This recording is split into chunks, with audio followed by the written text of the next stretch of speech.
My name is Jeremy, and I am signing this Hellblade petition because I, too, am tired of how Sony is constantly censoring games left and right, back and forth, for absolutely no reason whatsoever to fit some stupid, worthless, pointless agenda. Hellblade is definitely a breath of fresh air, and it needs to stay that. Thank you. I'm really disappointed because as a grown man, I really expected to have at least some type of responsibility to look after myself and do what I want in the comforts of my own home. But yeah, that's it. This is bullshit. Hey Sony, I want you to take off the censor off the games Hellblade, because I'm looking forward to play this game as well. Because my game won't be here until Wednesday from the mail, and I want things to change and what's going on around the world and stuff. And sign a petition, all right? And stuff. All right, bye. This petition is not only to free Stellar Blade, but to send a clear message to Sony, Nintendo, and the rest of the publishers in the gaming industry that we players will not tolerate any form of censorship moving forward.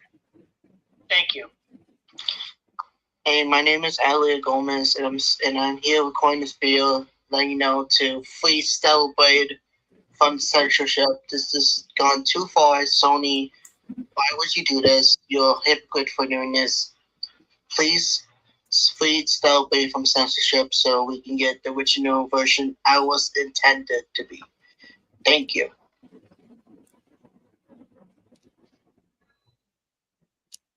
Hey guys, it's me, Christian.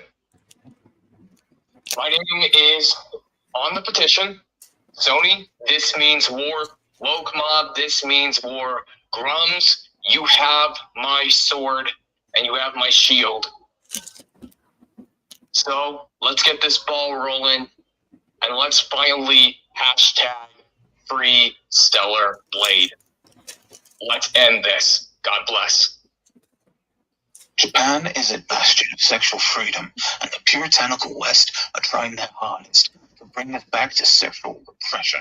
I support this petition because I've had enough of the West constantly shoving its woke SJW feminist agenda down our throats. We're like the civil rights movement, but for video games. We can't give up, and we must keep fighting. We can win this war, and Grums will lead us into glorious victory. You can be sure of it. The following is intended only for mature audiences. Viewer discretion advised.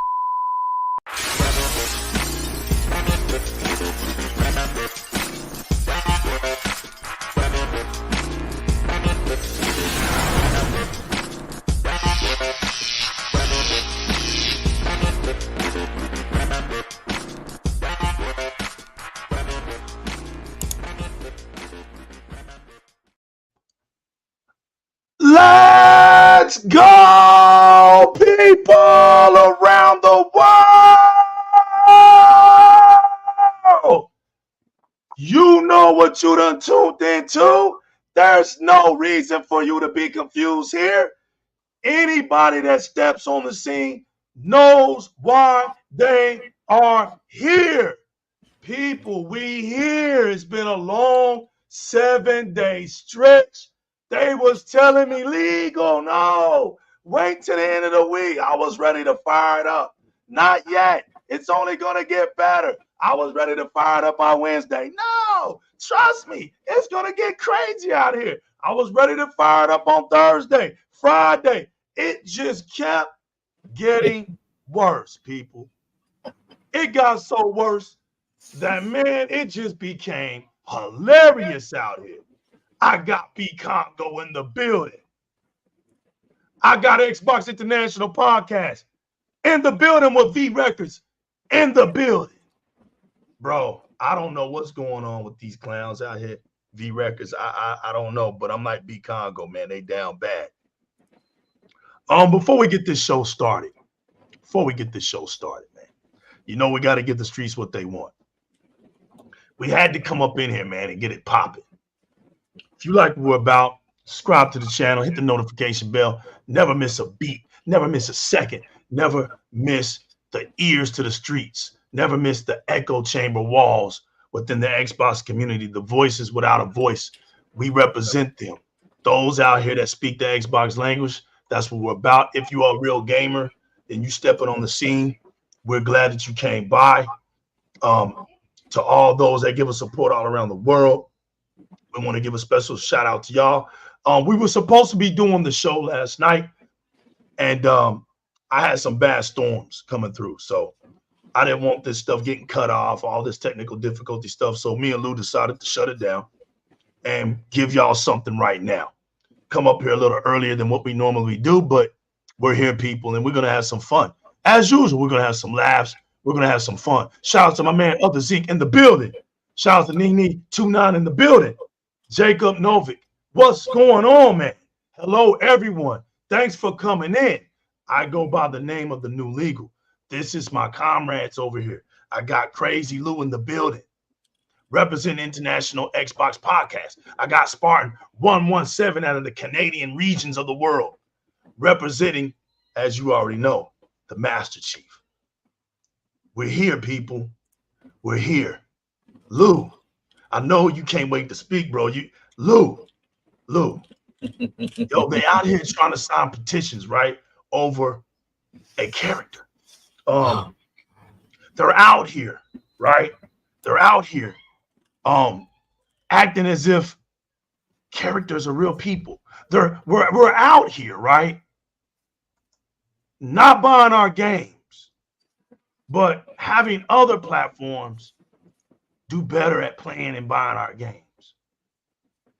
They're out here with all these lies about PlayStation being successful, and we get news that the whole entire gaming industry has crumbled. They got people out here trying to lie about how great it is over on PlayStation when you don't have one game in 2 years. Not one. The same clowns that y'all got, just like I said before, the same clowns that y'all got. What's up, Rachie? The same clowns that they got. Emmanuel A1, you know it, boy. You already know, famo. It's going down upon the crown. You guys got nobody. I don't understand how these donkeys understand this. If you was a clown over here on the Xbox streets and you just migrated your clownship over to the PlayStation streets, you didn't gain anybody but a clown. The people that you gained, they were never putting in work on Xbox anyway. Many of us, like me, just laughed throughout the years, watching many people believe in these false prophets. But now, like I said, every good thing comes to an end. Everything has an expiration date. And as the smoke clears, we got people like Emmanuel A1. We got people like V Records and Other Zing and Nene29. We got people like Jacob Novick. We got people like Ray Chi and the Debongo and B Congo.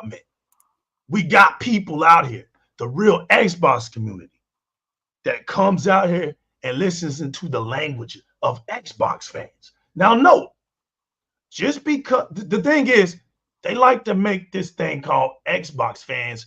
They make that word sound like it's a bad thing, Deploy, right? They want to make it seem like that's a bad thing. But let me tell you what I laugh at. You ain't never got to see us act stupid like the way they acted stupid. If an Xbox fan is this right here, then I'm proud of being one.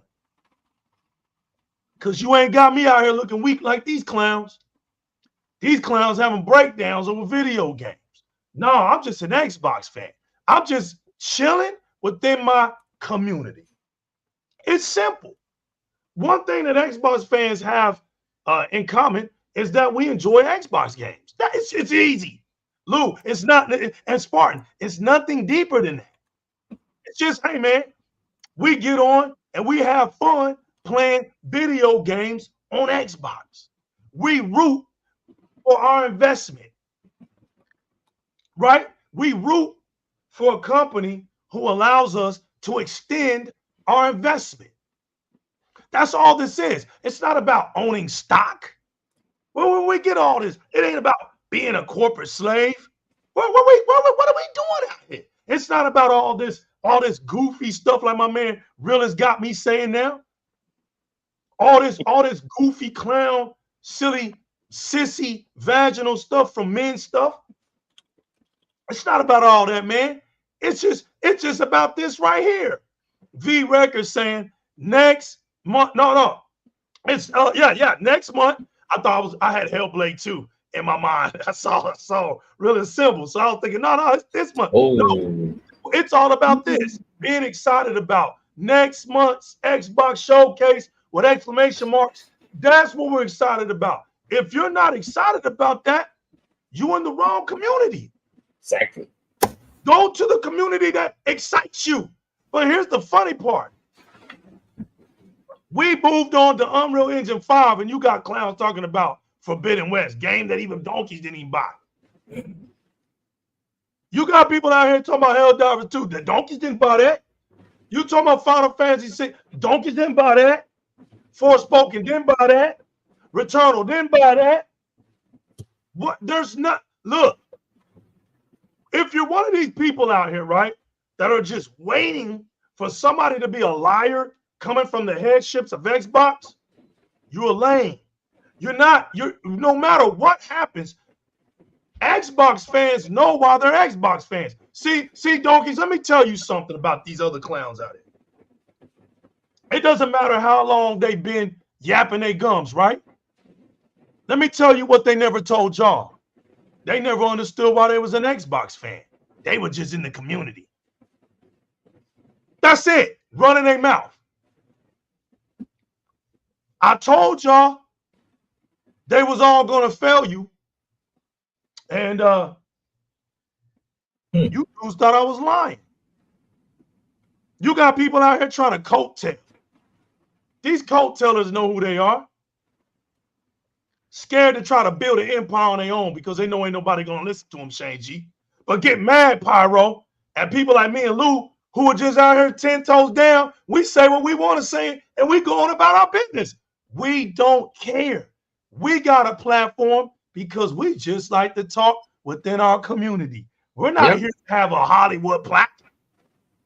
Lou, if your channel happens to blow up, brother, I'm going to do nothing but show you love because it blew up authentically. Exactly.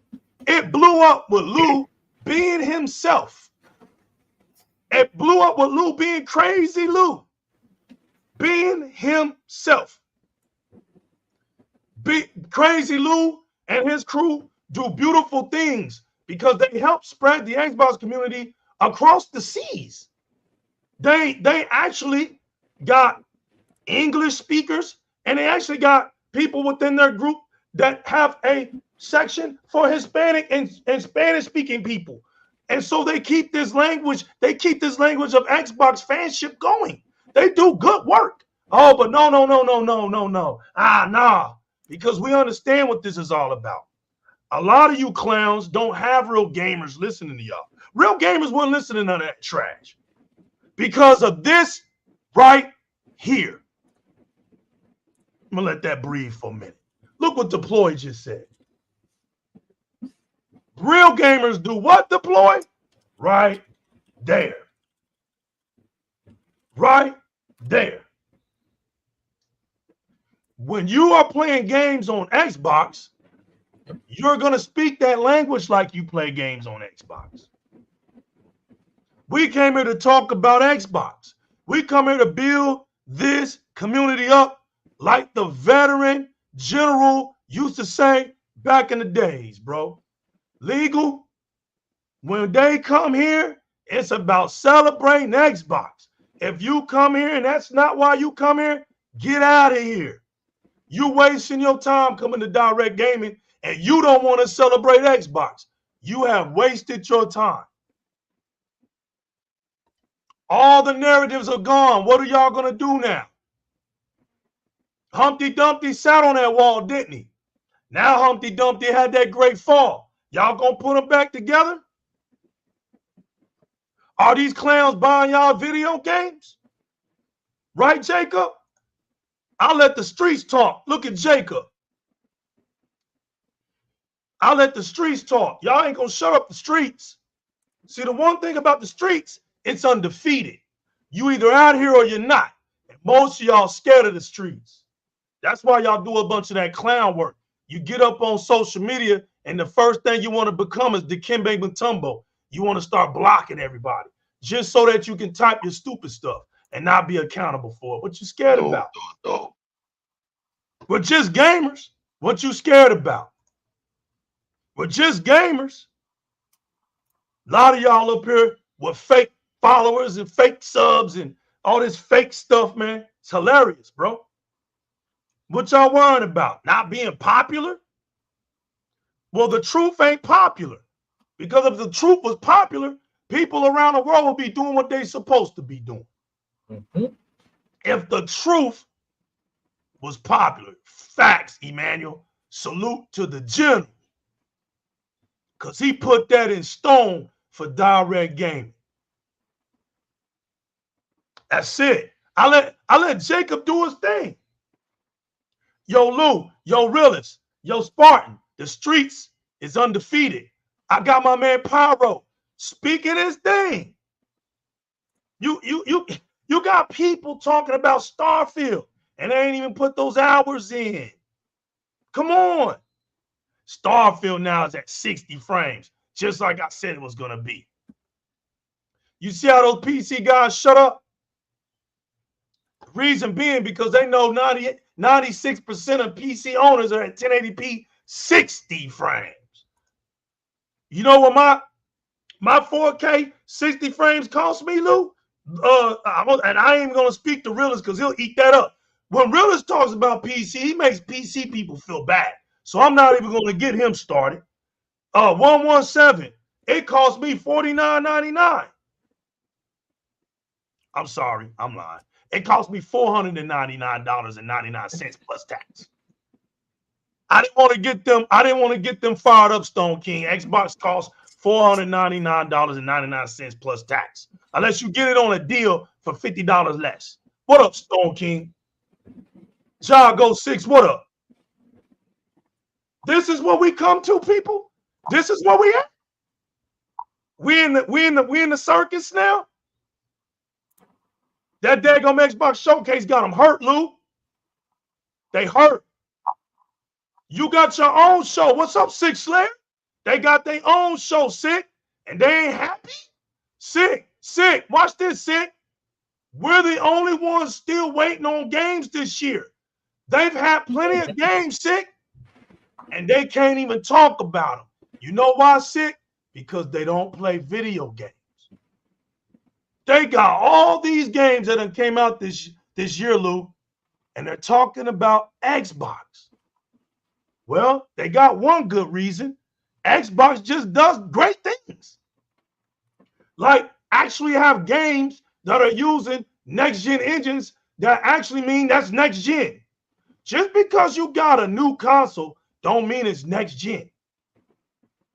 And that's what donkeys are learning this gen. Is that damn, I really don't have no next-gen game. Stellar Blade ain't next-gen. Final Fantasy VII ain't next-gen. Returnal ain't next-gen. For Horizon Forbidden West ain't next-gen. Your God of War ain't next-gen. Look at all these games. Not one. Not one. And your powerhouse games, you've already shown your hand. So Stellar Blade is it. We know y'all ain't gonna buy Concord, and we just wait for the Stellar Blade announcements when they come out in about another couple of weeks. It's a lot of upset people, Unlimited. There's a lot of upset people out here, Unlimited. It don't look like it's gonna hold up. That's just my opinion. But Unlimited, I mean, if I have to roll the dice, I'm a betting man. Them numbers ain't gonna look right, Lou, when it comes out. Play 5 games. Bottom line, and they hate when you tell them the truth. It's not what we're doing. We're just telling you guys the truth. The truth. No, you guys hate when Xbox is doing something great. You guys, it bothers y'all when Xbox is doing something great. It bothers them. It bothers them. Eternal shout out in the building, representing the Xbox International family. Good afternoon, panel. Warning, careful with Lou. He's way too crazy. Exactly. We have to put a hazardous sign up there on Lou, man. Yep, you do. Get him going. Okay, Pete. We got the ball rolling. Yo, y'all see the title? The Xbox Showcase is making donkeys wet, bro. Wet they bands unlimited. Sony forcing PC gamers to get a PSN account. And what's up with all this Hellblade 2 love? Let's get this thing jumping, man. Oh, man. Let's go, Lou. Oh, man, fam. I mean, look. Just by Aaron Greenberg going out there and saying where it's going, what we're going to do with Hellblade, oh, that just sent shivers down my spine, by the way, man. I mean, I got hyped. I got pumped. I say, finally, they're getting the idea. Let's get this game marketed. Let's get it on the road. And, man, let me tell you something, family. Let me tell you something. Right now, Sarah Bond tweeted a new controller, a new elite controller. It says Star Wars Day. That thing is such a beauty. Wow, I'm telling you, they're doing what they gotta do. They're getting us, to say, okay, I'm gonna go buy that. Let me go get this. Let me go get that, because that's what they gotta do. They gotta market their things. Aaron Greenberg, man, I'm happy he came out and said something, because we've been asking, like, where's the market at? Where's the market at? What's happening? And him announcing it, man, just sent shivers down my spine. Seriously, that is awesome. That is awesome. What else we talking about, family? What else we talking about? We're talking about the switcheroo. You know what, famo? Since today is Star Wars Day, man, I should do a switcheroo. I should go grab my PlayStation shirt and put it on and say I'm a PS guy for the day. Louis, I just want to say something if it's cool. The only thing I want to see is Hellblade 2 being marketed on the Vegas Sphere this weekend, next weekend, and Tuesday. That'd be so great. I'm down with you, man, Spartan. I'm down. If that happens, man, that'd be awesome, because they're doing something big. I mean, this game is going to be an instant hit with the way that they saw on how much love and passion and sweat and tears that these devs put into it, as well as Phil promising at the 2019 Games Developers Conference after announcing the Series X that Ninja Theory will be using Xbox hardware to the fullest. So we're going to see the hardware to the fullest being put to work. So this game is going to be a banger, and get ready for it. All right. Xbox and on PC, Steam, download and buckle up. Yeah, I mean, this is what they're going to do, right? They're going to get global paid media campaign, global cinema launch program, out-of-home advertising, brand partnerships, special activation from Iceland, and so much more. That's what they're going to do with Hellblade, and it all starts next week. Man, can't wait till that Monday hits. Can't wait. And this is the thing, though, and this is the thing. We were getting dry with news. And I was like, man, I said it. After ID at Xbox starts, we're going to start seeing news come drop. And that's what's happening. We're seeing news everywhere. Loads of good news, loads of stuff, loads of amazing things, and also some bad news. Some bad news, because we saw out there that they said that these games are going third party. Everything is going. That's what they said. Everything is going just to get everybody, on Twitter, because that's what they all do on Twitter, cause a ruckus. What's up, Spy? For nothing. Because the real fans, family, let me tell you something. The real fans, I remember it was, when the thing happened, was it Wednesday, Tuesday? I don't know when it happened, right? But when they announced that all the games are coming, the real fans that came to my chat the next morning on Crazy Louis Good Morning, you should have seen all they said. I have never seen such a community with such positive thoughts about this third party. I was really happy to see them, and they say, well, that's happening. More games for us. Well, that's happening. More hardware for us. Well, that's happening. more stuff for us. That's a real fan, not those doom and gloomers that go out there, and do the switcheroo and turn. Like I said, I should go put on my PS shirt today and go sit just for today, right? And say, yeah, I'm a PS guy. Let's go. Let's do this. PlayStation's got the best games. Man, like someone came in today on my show and try to throw things about PlayStation to me. I'm like, dude, come on. This is not going to happen. Like, he acted like, oh, yeah, PlayStation has had the best consoles. All. And like, dude, you're talking to a guy who has all the PlayStation consoles. Because I'm a gamer. I am a gamer. First off, I am a gamer. That's the first thing I am. I'm a gamer. I love to play video games. That's my thing. Now, where do I like to play? On Xbox. Because I've been using Xbox since 360. I mean 360 days, 2006. And I even had the old Xbox, but I didn't use it as much. But when 360 came, man, I was right on my 360. I had every single console that came. So they all can come at me and say, oh, PlayStation is better, this and that. Okay, I can tell you on what they're better at. But the truth is, as of right now, like I said, we all saw in the news that they want to invest $13 billion or $26 billion in Paramount. And me and you, Legal, we have had the same discussion, and we have had the same discussion a bunch of times on how Sony always ends up playing catch-up instead of saying, okay, let me grab the money, let me go invest to keep going with the competition. I go where the investment is. I mean, if Microsoft is investing in technology, Microsoft is investing for us to game with our username that we have created anywhere, on a cell phone, on a tablet, anywhere. That's the things I'm looking for. Because at the end of the day, this is the truth.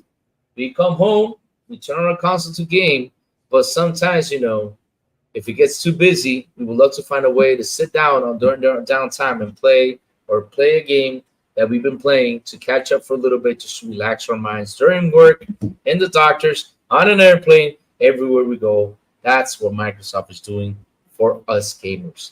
If you guys don't see that, well, I'm sorry. That's the truth. And like I said, we are and you mentioned, Legal, we out here to talk truth, and that's what we do every time we get on here. We talk truth. We talk truth. Now, moving up real quick to celebrate. Not one person on my Twitter, I think actually one person did on my Twitter, talks about gameplay. And I'll say thank you for talking about gameplay. I even said thank you. I even gave him a crowd, say thank you for talking about gameplay, because that's what I want to hear about a game.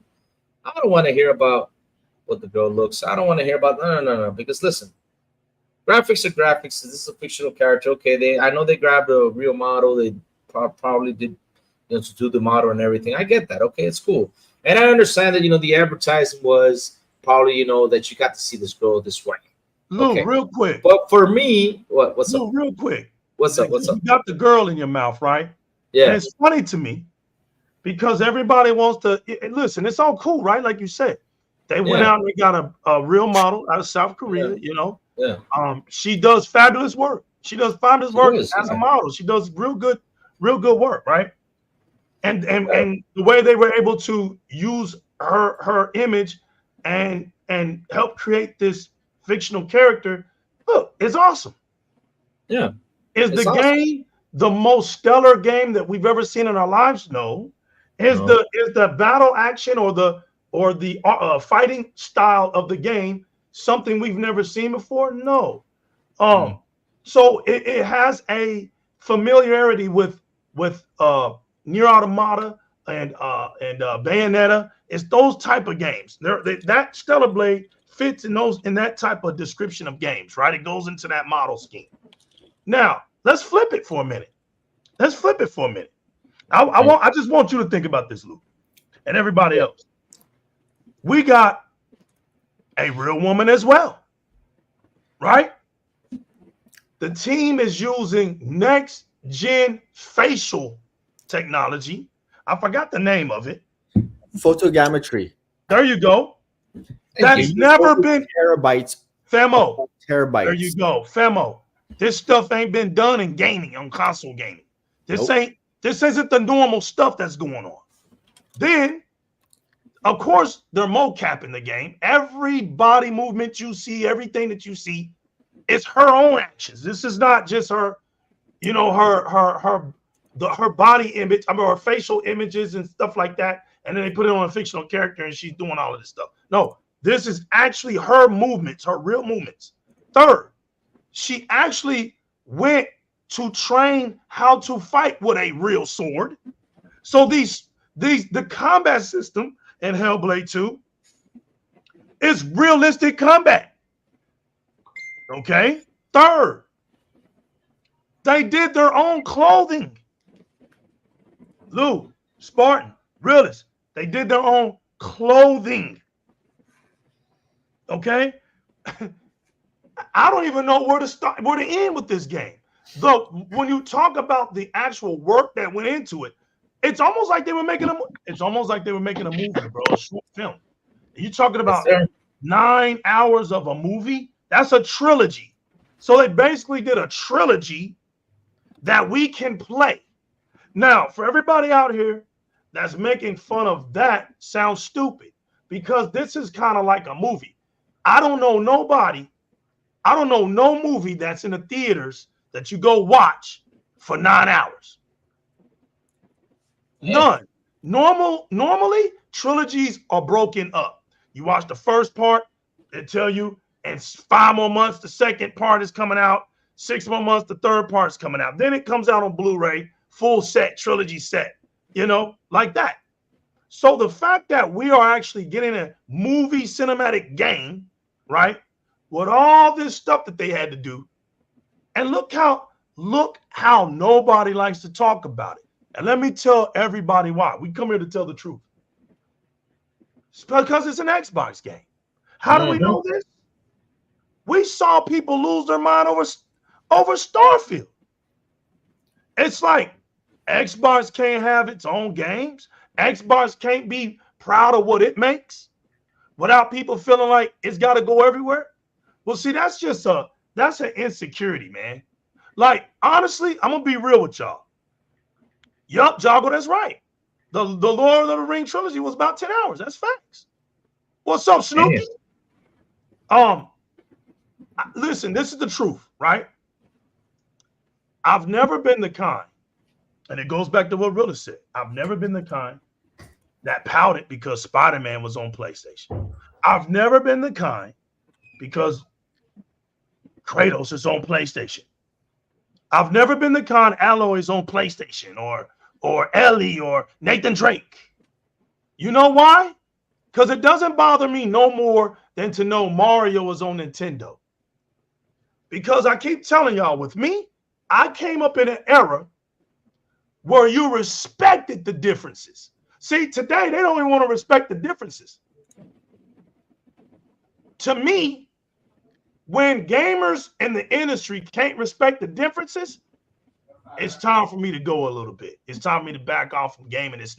There's no passion. I like to see passion. I love when Nintendo makes a new Mario Brothers game and you see the passion that they put into it and you see the fun that goes on. I'm not mad. I don't get mad and say to myself, I wish Mario was on Xbox, and I start talking trash to the Nintendo fans. Look, the Switch can be less powerful, less desirable, all it wants to be. I'm not mad. But all I've been saying is, you know what, it'd be kind of cool. The Xbox community is like, you know, all these handhelds are coming out, but we have this thing on our system that we see this cloud compute, we see these cloud saves, we see this play anywhere, we see this X cloud. We start rubbing our heads. You know what? Maybe we really have the true technology to have these real handhelds across the world where, you know what? Outside of our homes, the Xbox community can actually go mobile with its own device. So guess what started happening, y'all? The Xbox community started roaring about it. And guess what? It finally hit Phil Spencer. Phil Spencer had to come out and do some interviews and say, you know what? Yeah, I'm hearing it. I'm hearing it. Because at first, they was like, you know what? We have no interest in it right now. You know, not to say we would never make a handheld, but as of right now, that's not our top priority. But now when you think about it, now when you see it, when you can see the vision, when you can see the future coming, now is the time to do it because handhelds are considered consoles. You look at what's going on, right? PC ain't doing it.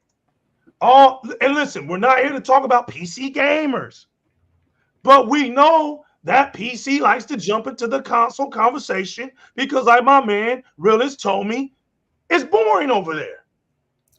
They want to get into a conversation.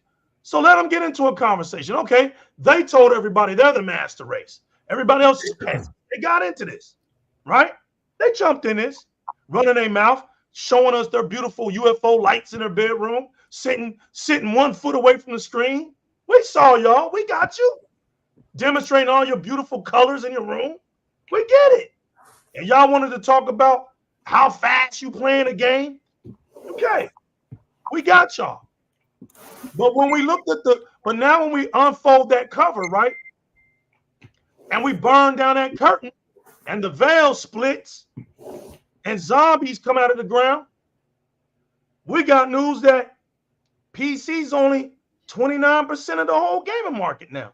What happened? What happened to that 56%? I'm going to tell you what happened, Lou.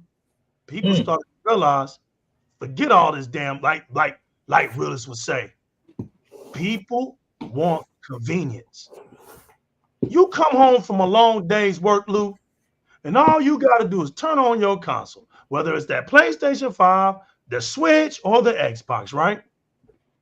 And you grab that controller, you power it on, and you play a video game. You don't have to worry about if your damn driver's got to be updated. You ain't got to worry about if your software needs to be updated.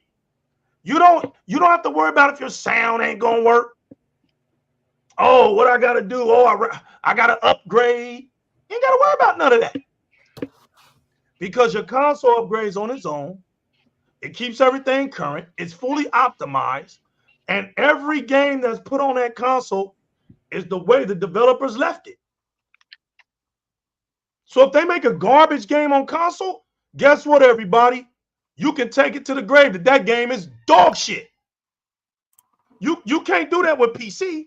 A garbage game on PC can be redone. It can be fixed. But if that game comes out on that console and it's sitting right there and it's garbage. What's up, David Cohen? It's garbage. Now, what you mean by that, legal? You leave it up to the gamers to determine that once they play the game. Well, I'm talking about like a broken game, a messed up game or something that's just not playable, right? Unless the developers get it and it take it a while for them to fix that game, right? Just because they fixed that game, it don't change the fact that game is garbage. We can account that, yeah, this game is garbage, right? But on PC, a game can come out garbage on a PC since all video games are created on it and it's open.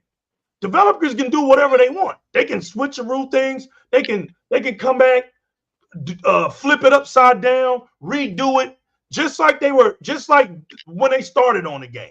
They can't do that with the console. That's why we get these remasters and remakes and things like that. That's what we have to get.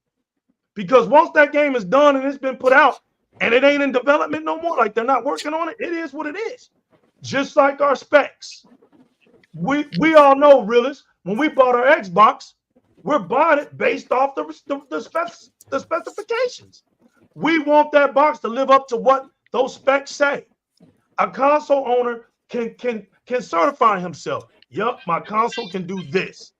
It's not until that console ain't doing that is when you're going to hear console players complain. They're going to complain.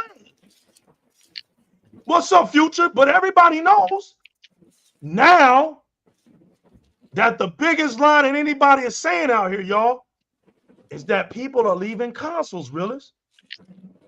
Look at all these liars, Crazy Lou.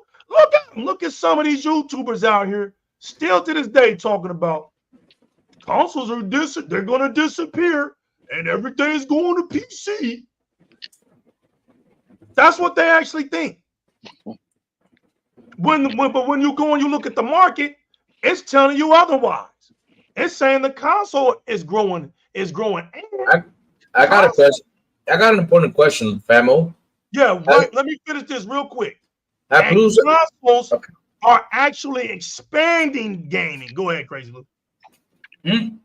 I got food in my mouth. Go ahead, go finish it. I was just gonna say that. Go ahead, Realist. Go ahead, Realist. You gonna say something? No, that was Lou.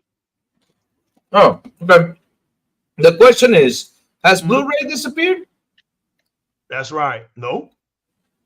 I mean, everything is digital. Has Blu-ray disappeared? Tell me you cannot go in the store and not buy a Blu-ray player right now. Tell me. On borrowed time. May not be the most popular thing, but it's not gone. The clock is ticking. Right. Yeah, of course. Yeah, you can see it slowly fading away, you know, but it's still here. It's still an option. Yep. And to Lou, the reason why me and Realist can say that with you, right? Yeah. The evidence is in the pudding. Like, you couldn't say this 6 years ago, right? It was Blu-ray was booming, but you can see the regression happening. You can see it. You can see stores not putting those Blu-rays out as much anymore. You don't see that big library. Best Buy tore it all down. Best Buy tore it all the way down. That's right. But why, Realist? Because the numbers came out and said, hey, 80% of the industry is watching these digital movies. They're subscribing to these streaming services. And that's where it's at. So you got to go with the numbers, right? You got to say, okay, well, as much as I love Blu-ray, you know, I love these physical Blu-ray copies. You know, the majority of the people are moving this way. And that's how you keep your language true. This is why I've always said the VHS mindsetters. Because if I'm going to still come out here, and as much as I love the console war, don't get me wrong, the console war was fun. That's why a lot of us hate to see it go, because we actually did it right. We actually know what a real console war is. It's not this stuff that you see. That the word console war has been hijacked. Okay, it's not ugly. All right, you actually got to be intelligent to have a decent console war, because you got to know what you bought. You know, that's what you're actually having discussions about. And right? What you're talking about. And what you're talking about. That's right. So some of us, you know, to hear that it's gonna be gone and all that, not necessarily. The fake console war will be, but the real one never can leave. Never can leave. Just like right now, we're talking about the new Xbox coming out. So when you start talking about what it's gonna be able to do, the kind of games it's gonna have, that's the console war. Because you look at you're gonna look over at PlayStation and Nintendo and say, okay, what they got, and you're gonna start comparing. It has nothing to do with sales. Nothing to do with sales. And you're gonna start comparing. You're gonna say, well, man, this can do this, and this can do that, and this can't do this, and this can't do that. That's the console war. That's all it is. So when you got these fake gamers, these fake clowns out here that don't even know how to talk gaming language, first of all, they don't put in enough work for their voice even to be relevant. It's just you can't really fault you know what? You can fault their stupidity to a degree, but I gotta put a lot of weight on those ears, man. Realist. There's a lot of donkey ears that just like to listen to a bunch of nonsense. What's up, Vodka? So, you know, if you like to listen to a bunch of nonsense, that's your free will. Hey, like I used to say when I was on those basketball courts, Realist, cooking cats, and they bring their girlfriends to the court. And I would look at them and say, why did you bring your girlfriend to the court? Because today you're fixing to let her down. You might as well kept her at home. You brought her to this court just to watch you get destroyed. You're going to have a lot of questions going back home, because we know that you told her you was this baller. I'm going to go to this court and I'm going to ball out. You just happened to come to the wrong court today. So this is what I got to say to all these listeners out here that think we ain't who we say we are. If you don't want those that you look up to get destroyed, get dragged out here, don't bring them to our court. That's why they never, ever, ever dared to show their face here. I'm not worrying about it, because I've been telling everybody since day one what I am. I'm an Xbox fan. I'm not ashamed of it like they are. And if they do say it, they've been lying to you, as you can see. But I associate myself with real Xbox fans. No, it's not goofy to say that. I don't see nothing wrong with it. The only people that are wrong, the only people that see something wrong with it are haters of Xbox. They'll come start talking about we fanboys and all this and all that. But you don't ever hear us with these false rumors. You don't ever hear us just lying to people. You don't ever hear us out here. What's up, Kima? You don't ever hear us out here saying you're dumb because you play a PlayStation console. You play on a PlayStation console, or you stupid because you have a Switch, even though this is an Xbox podcast. Some of us have these consoles. We're not going to dog a console that we bought. I never understood that. You bought that console. So why are you talking about it? You bought it. You contributed to it. Good job. Now you want to dog it out because you want to feel like you belong in the crew. You want to let me say this too because I want to fit in. You whack, bro. You whack. It's okay to watch YouTubers. It's okay to chill out. That's what we doing. We're here to chill out. You see nothing but these grown men over here. We coming to the party to chill out, man. Have some good discussions. We're over here talking about Xbox. We got Hellblade 2, y'all. About to get a massive. I told y'all, David, yo, Cohen, the day that Microsoft markets is the day the whole world wakes up, Kima. They talking. What y'all think marketing? No, I mean, because I'm listening. Like, what do y'all think marketing is? Because like Louis is like, he says he's excited that they're marketing. I mean, it's almost like y'all don't understand the Game Pass is marketing in itself, right? At this point, how many subscribers do they have? 35 million? Roughly, right? Yeah, roughly 35. Right? 35 million or better. Mm-hmm. And then you have Steam, right? You're going to have it in Steam day one. You know, it's going to be in the Game Pass app. Everybody on PC, everybody on Xbox is going to see it on the. They're going to have those forced ads for those Twitter warriors to cry about, right? As soon as you boot that joker up, it's going to tell you the Hellblade came out today. Right. Right? Might even have the music in the background. I mean, how much? Realist, real quick. I'm really gonna die laughing. You might get somebody on your podcast with the emblem on it on the show. Facts. You know what I'm saying? I mean, because I always wonder what these guys, you know, they're like, Xbox doesn't market enough. Xbox doesn't market enough. And then like Ninja Theory has been doing these videos, these exposés, you know, basically telling you about the journey. Like they showed the game back in 2020. So people have been knowing about the game, but we also have to acknowledge, I mean, they can't do a big, huge AAA budget type marketing with every game where you're going to Rockstar and send you on the cans and things like that, like they did with Halo, like they're probably going to do with Call of Duty, right? Call of Duty and Xbox on Rockstar cans, Taco Bell meals. Like, they can't do that with every game. But I kind of think sometimes I see people in the Xbox community kind of understate the significance of what Game Pass is as a marketing, as far as the marketing arm is concerned. So, and another thing, I think that was who was that? Can't remember who it was, but they said that Pony's got Xbox fans talking about everything else but the games that Xbox brought out. Those aren't real Xbox fans because Xbox fans are playing these games. Facts. Can you play Manor-Lords? You can't play Manor-Lords on console, right? I don't know. I ain't never heard of the game before. Yeah, I mean, I tried to do it on my Ally, so I'm assuming that you can't play it on console either. But you know, all these games that Xbox brought up, Harold Halibut, whether it's for you or not, all these games that they're bringing out, Tomb Raider, whether you beat it or not everybody's played all these games. There's too many games out there to say we don't have anything to do. We don't have any games to play.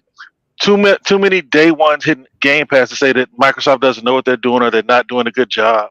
Or you need more games. Not coming from them, realists, who are claiming there's no games. This sure not coming from them. Well, I don't know who they are, but I'm gonna just say, look, man, I don't listen to a lot of these dudes, man. I'm barely on Twitter. You know what I mean? It's just, man. Look, it's hard to engage in stupid conversations.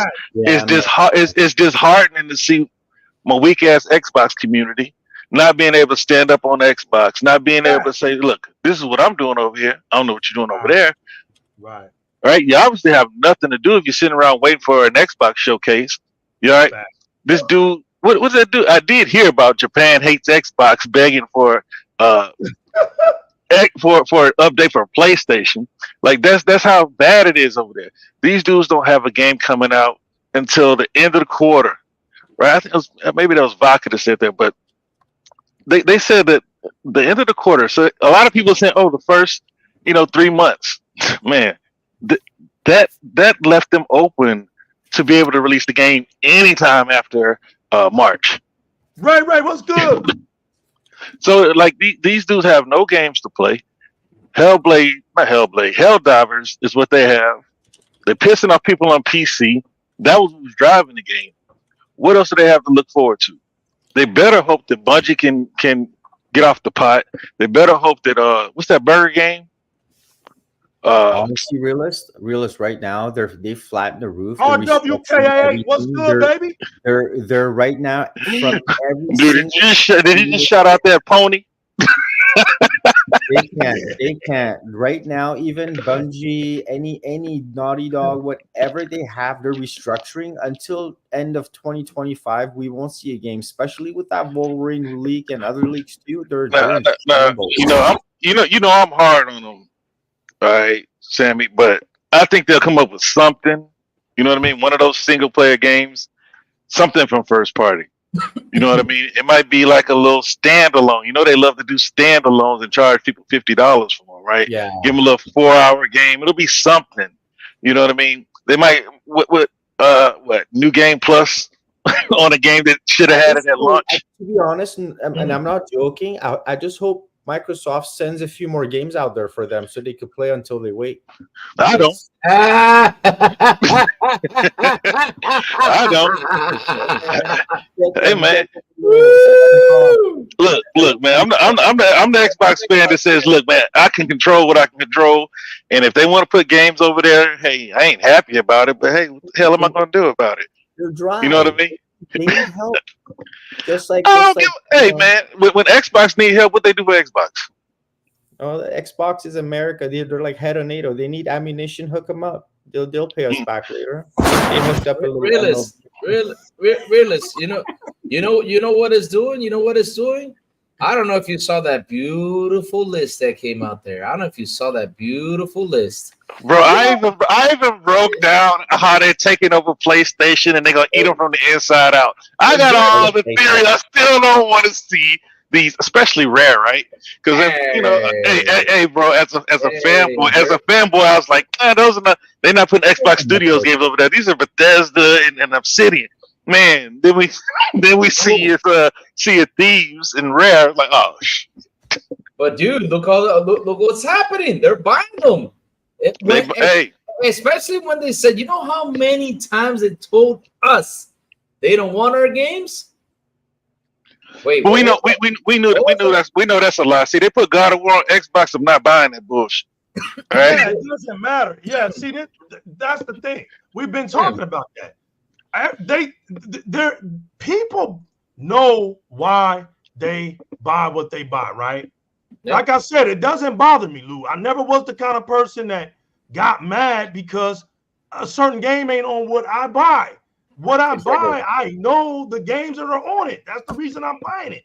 Now, if you like variety of different type of games on different systems, then you're buying those different systems, right? To play those games. But here's the thing. I grew up in a time where it was just video games. If I went over to Lou's house and he didn't have what I had, we played what he had, and it was nothing. So let's just get that straight, right? The mentalities, Lou, the mentalities are different today. Because here's the reason, Lou. All right. The donkey community ended up getting the media to back them up. You know why, Lou? Because the gaming journalists were donkeys. So when you got this bias for Sony, and every time you turn around, they're winning all these awards from even the person that owns the award shows a donkey and everything. You're gonna feel entitled. Think about it. You're gonna feel entitled. But they do feel entitled. Right. They took that little pacifier away from their mouth sound. They can't. They don't have nothing anymore. But man, Phil gave them a banky. Those consoles that they talk about, right, Lou? It ain't first place. It ain't first place. They had one during a time where there was nothing, right? And that's so long ago, nobody cares.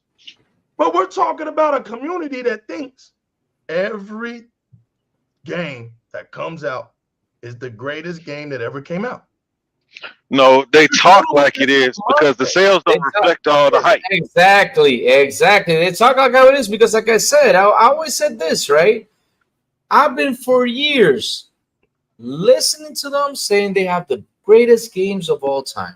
For years, I've been listening to that. I'm telling you, I've been listening to them.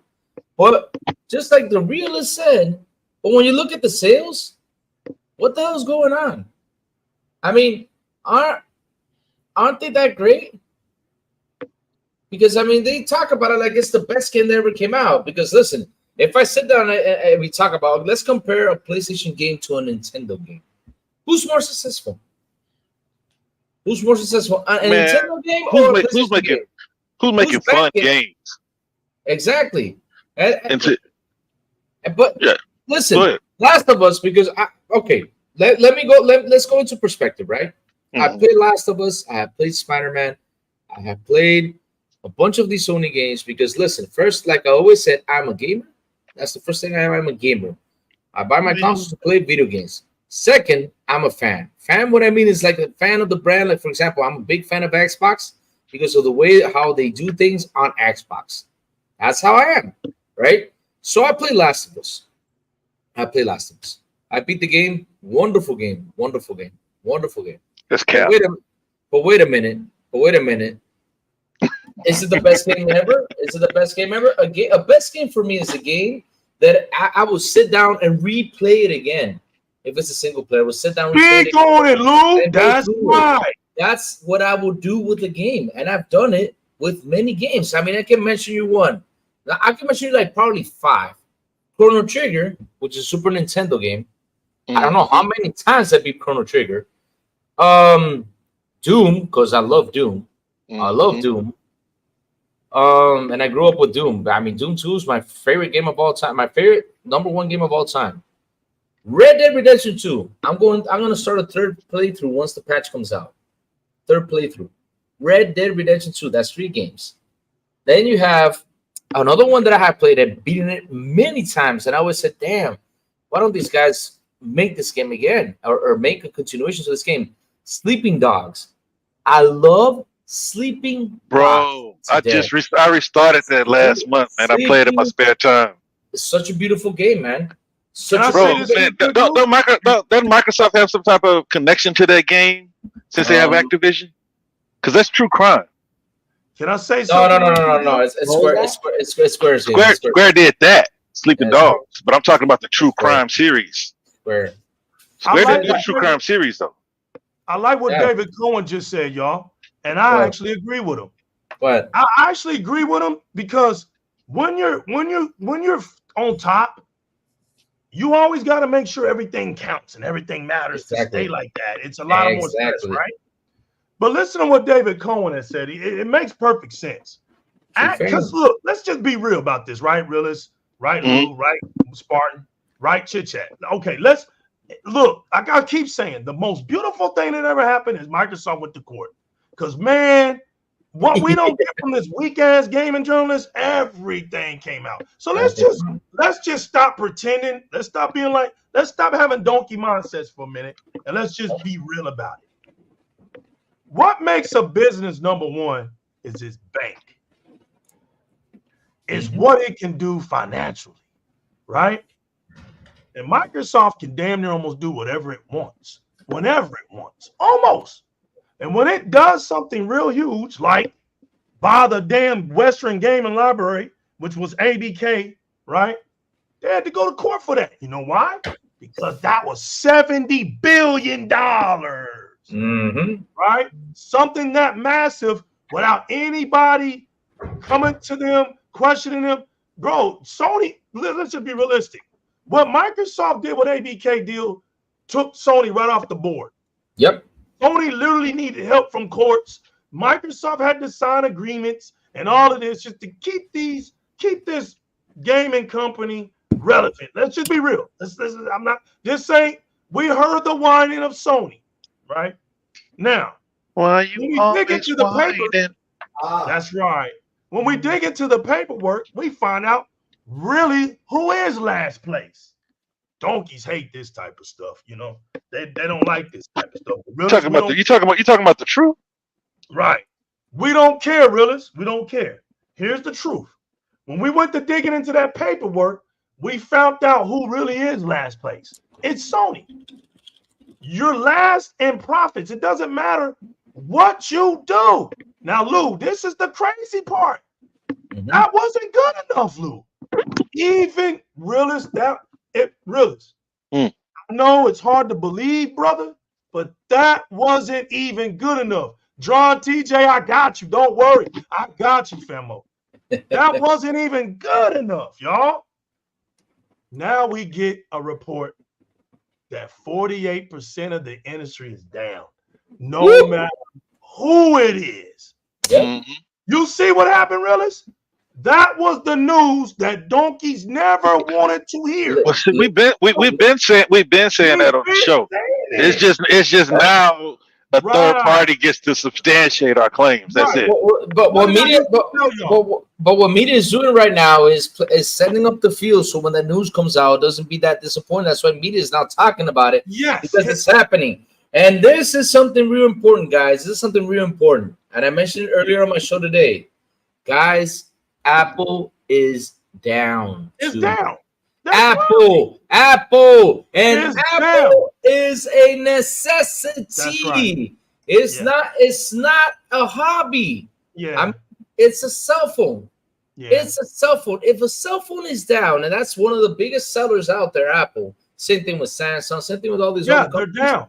If they're down, this is a necessity, not a hobby. It's not just video games. It's everything. It's everything. Bro, the whole economy is jacked up, really. The whole economy is jacked up. Now, Lou, let me finish this, and Spartan, you can come in because I don't want to forget. Man, we're getting old. Yeah, we are. We're getting old, people. Look, when you get that, we're all now watch this, y'all, because this is beautiful stuff, John TJ. Look what just happened to everybody out there that's not a donkey. Guess what happened? We're all on an even plane now. You see, the industry is down. We're all starting back to zero. Everybody's at zero now. But guess who got the biggest chance of being number two?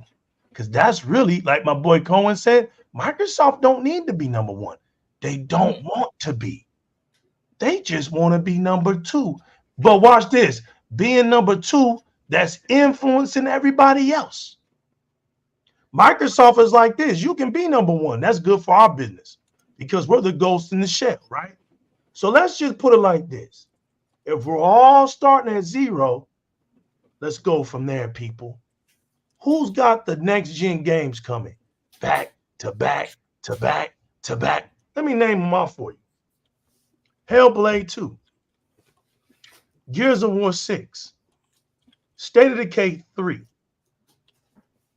Not any. Avowed. Skyrim. Perfect Dark.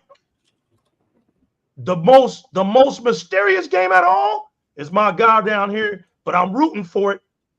Halo. I'm rooting for it. Don't be surprised, but I'm rooting for it. We know Forza Horizon, the next Forza Horizon is going to be a next-gen engine. It's going to be a new engine in it.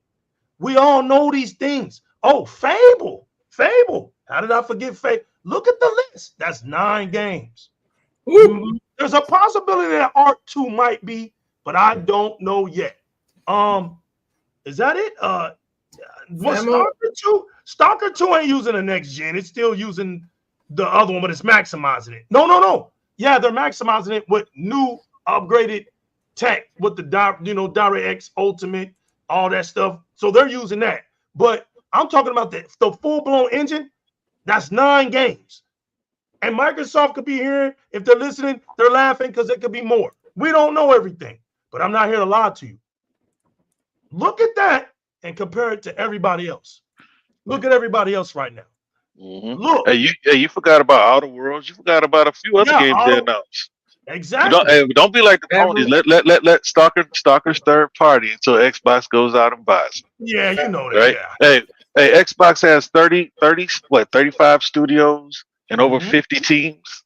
I mean, they just liberated Toys for Bob and then say, you know what, come make a game for us. Exactly. They did. You know what I mean? That was the whole setup. Yeah. So look, this is why I don't understand Xbox fans. Look, you don't have to have it all right now. You got more games than you can stand as it is. Exactly. So be patient. Be patient. Let them cook. That's what I was just gonna say, man. How dare I forget? How dare I forget this? Blade. Realist. Blade. Yep. This is something people don't see, right? We already had important showcases. We had a bunch of important showcases out there.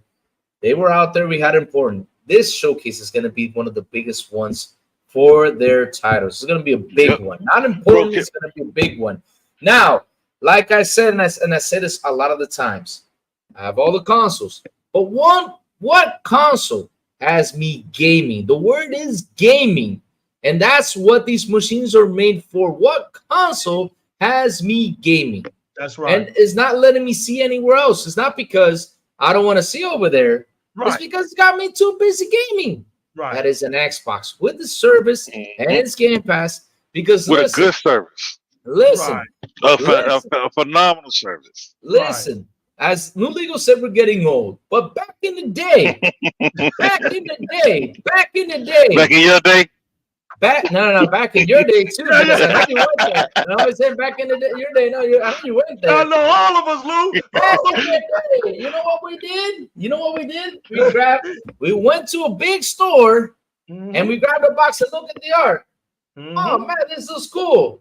Let me rent this thing. You only rented 1 game. That's right. And not only that, you only had 2 to 4 days to play the damn game. That's right. it.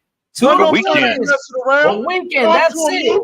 That's it. Only the weekend. If the game was good, then you have fun. If it was bad, you're like, what in the blue hell rented this damn crap? That's right. That's all we saw. And now look at this option. As I grow older, I'm always looking for like the best option ever. Look at this option. Happens with movies, happens with everything. Look, movies happen dead. Now I got an option which is called Netflix. I pay 15, but what is it, 20? I don't know how much I pay anymore. Netflix just keeps going up. But I pay a Netflix and I watch movies on my Netflix. And I have to go to the damn video store and rent it. And after that, the 4 days are over, you got to run over there fast because if you had a 5th or 6th day, you're going to have to pay what? You have to pay like a late fee. Late fee. That's the word, late fee. I don't have to do that. I don't have to do that no more with my Netflix. I don't have to do that. I save money, I save time, I save gas, I save everything because it's another thing, traffic and all that stuff, man. It's insane. So that makes gaming a leisure. That makes gaming. Exactly. It takes the pressure off of you being a gamer. Gamers should be your hobby. Gaming should be your fun time. It's not your top priority of life. It's not your priority of life. Yes, this is the thing. These systems back in the day, right? Remember when NES came out on stuff? They were called Nintendo Entertainment System. They are for your entertainment. You know, Lou's cooking, realist. It's for you to enjoy, have fun, not go out here and have all these wars and all that stuff. Listen, famo.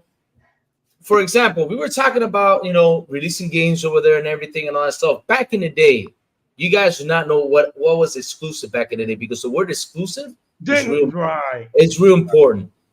Back in the day, I'll give you a big example. We didn't know what was exclusive. Nintendo just had on exclusive. Exactly. They basically punked everybody. Well, let me tell you this. I'll give you an example with one game. Go right now out there on YouTube and look for Beavis and Butthead on Super Nintendo and Right. Beavis and Butthead on Sega Genesis. They play different, and and everything was different. There were some games that came out on Super Nintendo and played one way, and then on Sega Genesis played another way. It was developed in another way for that console. That's how we come up. Right. That's how we come up. Nowadays, you see these third-party games. You know what they do? They make the same game for every single console. Same game for every single console. Nothing changes. The same damn game. Right now, the only thing that's exclusive are, you get a cool gun, you get this cute underwear, these cute pants. That's what you get. That's what you get for exclusive content or a special map or something that's going to come out a year later over here. Hey, that's Lou. what you get. What's Lou, up? it's like Kool-Aid, right? Now, I know Rilla's going to agree with me with this. We come from that culture of the Kool-Aid, right? Oh, So Kool-Aid, if you went to somebody's house when we was coming up and they drank Kool-Aid all through the week, you was rich to us because you got Kool-Aid on Sundays when it was time to eat that big dinner, or on a Saturday night when your dad barbecued or something, you got the Kool-Aid. But Mondays through Friday, you drinking out that water hose, you drinking water. Wasn't none of this stuff that you got today. You drinking water, and we played outside. So it's like what you're saying. We grew up in a culture that we understood. When we got a video game, we had 4 video games didn't even last 4 hours, right? Let's just be honest. But if they did, had 4 or 5 hours to beat that game. Right? I'm not saying 4 or 5. I'm sorry, not 4 or 5. 3 days. I'm talking 3 days. There you go. Because you had to rent, because you rented it. That was your limit. Then you had to bring it back in. If you didn't, it was late fees, and if not, they're coming to get you. You were still in the game, right? So we had 3 days.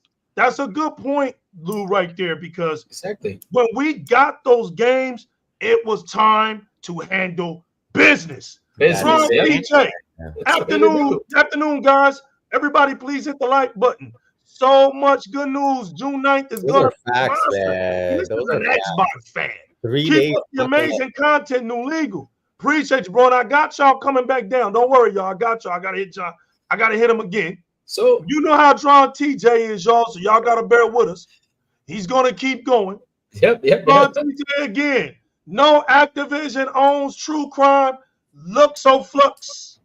Oh, made the game and is owned by Activision. Okay, good stuff, brother. Bring it in. I knew I was on to something. It's just Square had Sleeping Dogs, but that's a part of the True Crime franchise, though. Such a good game, man. Here comes Ron TJ again off the top rope. Microsoft, I don't know, man. John TJ, man. You know, we got to go check on Smitty Smith because I think this guy, John TJ, done got a 3rd edition. I'm at the holler at Smitty Smith. I think he stole it. He think he stole it. He done ran up in the library and stole it, bro. Here comes John TJ. Microsoft Xbox wants to be in second so they can fly under the radar, buy more studios and publishers. Gear 6, Contraband, State of Decay 3, and more. June 9th. Let's go. See, cats don't even. There's no. Okay, he's done. He's done with his. He's done. Man, I can go back. Man, famo. I mean, I just love because I just sit here and I just watch how all these gamers go out and complain or go out there and say like, "Oh man, this looks better over here than over there." What you talking about? You don't know what looks better, man. Because listen, like I said, back in the day, this is what we had to do too, famo. I mean, these guys do not know all the stuff we had to do. When you beat the level, all of a sudden you got this long ass code. And you gotta grab that pencil. Write this down. That's too funny. Yeah. Because you don't know if your mom gonna come knocking at your door and say, "Hey, you gotta go out." You gotta write the damn ass code, and you gotta be patient because you can make a mistake. If you made a mistake, that means you gotta go back. Oh, you messed up. Yeah. Oh my God! Hey, you better hope they don't have any special characters. See, that's why I just beat the Guardian Legend last year. Because of that, like there was no save, right? Your mama comes in the room, she sees that little red light on, she's turning her up. You running up the electricity bill. Mhm. You start. You know what I mean? Hey, all facts. This is why we're a different breed of gamers. But I don't know about you, Louis. Even back then, we was console warring, man. See, I had Neo Geo. My boy Bobby had the Nintendo Entertainment System, right? But man, we have fun. Did you get personal with those guys? Because we have. You heard what I said. My boy Bobby had the Nintendo Entertainment. That's my boy, right? When we wanted to play some Mario 3, I walked down the street to Bobby's house. You understand? But even back then, I knew 24 was more than 8. But he was still trying to tell me that the Nintendo was better. When I got a Genesis and I go to my cousin's house, I had Genesis. I own Street Fighter, but we rented Street Fighter on the Super Nintendo when I went to my cousin Ralph's house. And then my heart was broken when the rumors were true. Street Fighter looked better on the Super Nintendo. See, I've been console warring the whole time. See, the difference between console warring back then and now is these dudes lie. My God. These dudes lie and they rally behind the lie. But I've been console warring the same way. See, when I said my Genesis has blast processing, your Super Nintendo didn't, right? But 20 years later, we find out the blast processing was a gimmick. But I didn't make up blast processing. You know what I'm saying? I didn't. Sonic really did move faster than anything else that was on Super Nintendo. So I believed it.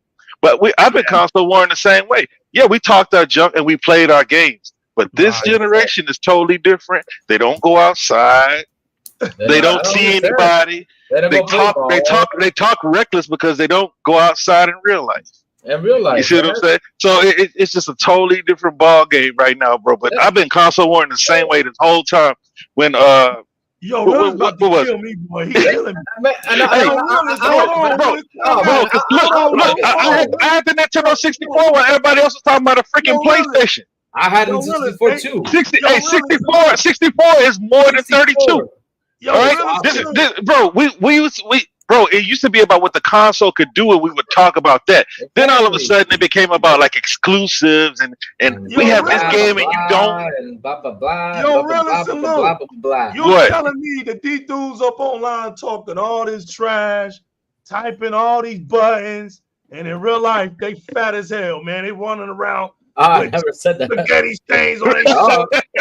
You know, this is stupid. They ain't never been outside. They ain't had no beef in real life. They just, man, or these dudes get up on there and they sound like little girls in real life. A true fan is the one that like Game Zeros, which he wears a Pokemon shirt out there in New York. That's a true video game fan, man. He didn't to show it. That's Pokemon sweatshirts. Hey, bro, the biggest mark of a gamer was that you actually played games. When it came time to get on the sticks, you could compete. Exactly. A lot of these dudes they talk all this trash. Bro, I got cussed out. Almost to the point of fighting over Street Fighter. But we competed. Chris. Real gamers. Oh, there he is. I'm about to say, real gamers are like Spartan. He playing Halo right now on the show, quiet as hell. But bro, like I notice a lot of people they keep talking about how these games they come out 30 and then they release at 60, right? But has there been an Xbox studio, right? Hellblade would be 30, but you know that's Hellblade. They dropped the game at 30, right? Halo came out at 60, right? Yep. Forza came out at 60. Yep. So like all these new Bethesda games, those are the ones because technically they're still running in third party mode. Remember, Phil Spencer had to tell them to get rid of Redfall. No, y'all not doing that. David, what's up? Let me jump in on that. What's good, let me jump in on that because listen, I gotta say this, and this is the truth. There's no lies because we're seeing it. When you see the founder, you see all these guys. We revise these games. We see the problems that goes on with these games, right? People seem to tend to forget about something. It's not like back when there was Xbox One and PS4, right? When you went out there, you bought the game. The game was pretty much 1080p 60. But with the Xbox One, that has a couple issues to it. Hey, Big O, what's up, so that's how it was back in the day, right? That was how it was back in the day. But now the thing is, people need to understand that developing a game is not easy. We did an episode on Wednesday with two developers. Go watch it. If you guys did not watch it, have not watched it, seriously, go ahead and watch it. It's on the Xbox International podcast. You just go over there. It was just Wednesday. We had them out there, and they explained how hard developing a game is. Example, right? I'll give an example. They talk about 30 FPS, right? Okay. Did y'all forget that it takes 5 to 6 years to make a game? Let's say they started in 2018. They started in 2017. What happened between 2020 and 2023? What happened? What was in there? What was going on with that? What happened? I mean, people seem to damn, what's good, baby? So people what's good? Leave the studio, go work at home, right? To get this game up and running. So one of the developers, her name is Elaine, she was explaining. She loads up a code, right? She loads up a screen. And in that screen, she starts adding like a tree. Okay, the screen is perfect. It's going to be running at 60 FPS, and it's perfect. It's round up perfect. She loads up a tree. She puts a little bicycle over here. Okay, she saves. Another person over there in this said Ukraine, right? How she said it. In Ukraine, pulls up the file and adds a teacup, adds a toy hammer, and adds a spray can, right? Spray can. Then another person saves the file. Then another person in Canada drags that in, adds a couple more things. And then when Elaine just finally gets the thing that she sent out, instead of 60, it drops to 10. Now they got to sit there. They got to break that. They got to see where the error is. They got to see where the mistake is. What was the asset they loaded in that gave them the problem? It's not the same. I mean, it's not the same, guys, as it was before. Before, all of them working on studios, they could catch it right away, fix it as fast as they can. Now it takes a long time. Like she said, it takes 6 years to develop. With pandemic in the middle of the way, it's happening like this. Look at Starfield. Starfield came out at 30 FPS. Perfect. We all knew it could run 60. That was Todd Howard's illusion. You know, like, okay, running at 30, okay, cool. But I know that console can run that game at 60. I know it can. So what happened 9 months later? They finally achieved it. They finally put it at 60, and here it comes. Now we're getting the game at 60 FPS. Fantastic. So the question is, why didn't they put it at 60 at the beginning? Why didn't they delay the game? Because they have a deadline. Now, because they have a what? A deadline. They have a deadline. Oh, deadline. Deadline. They have a deadline. So that's why these games are coming out the way they're coming out, because people need to remember one thing.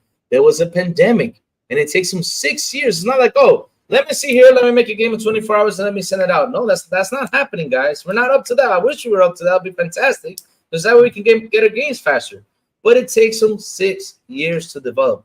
In a developer's lifetime, let's do this. Okay, they graduate from college, what, 22 years old?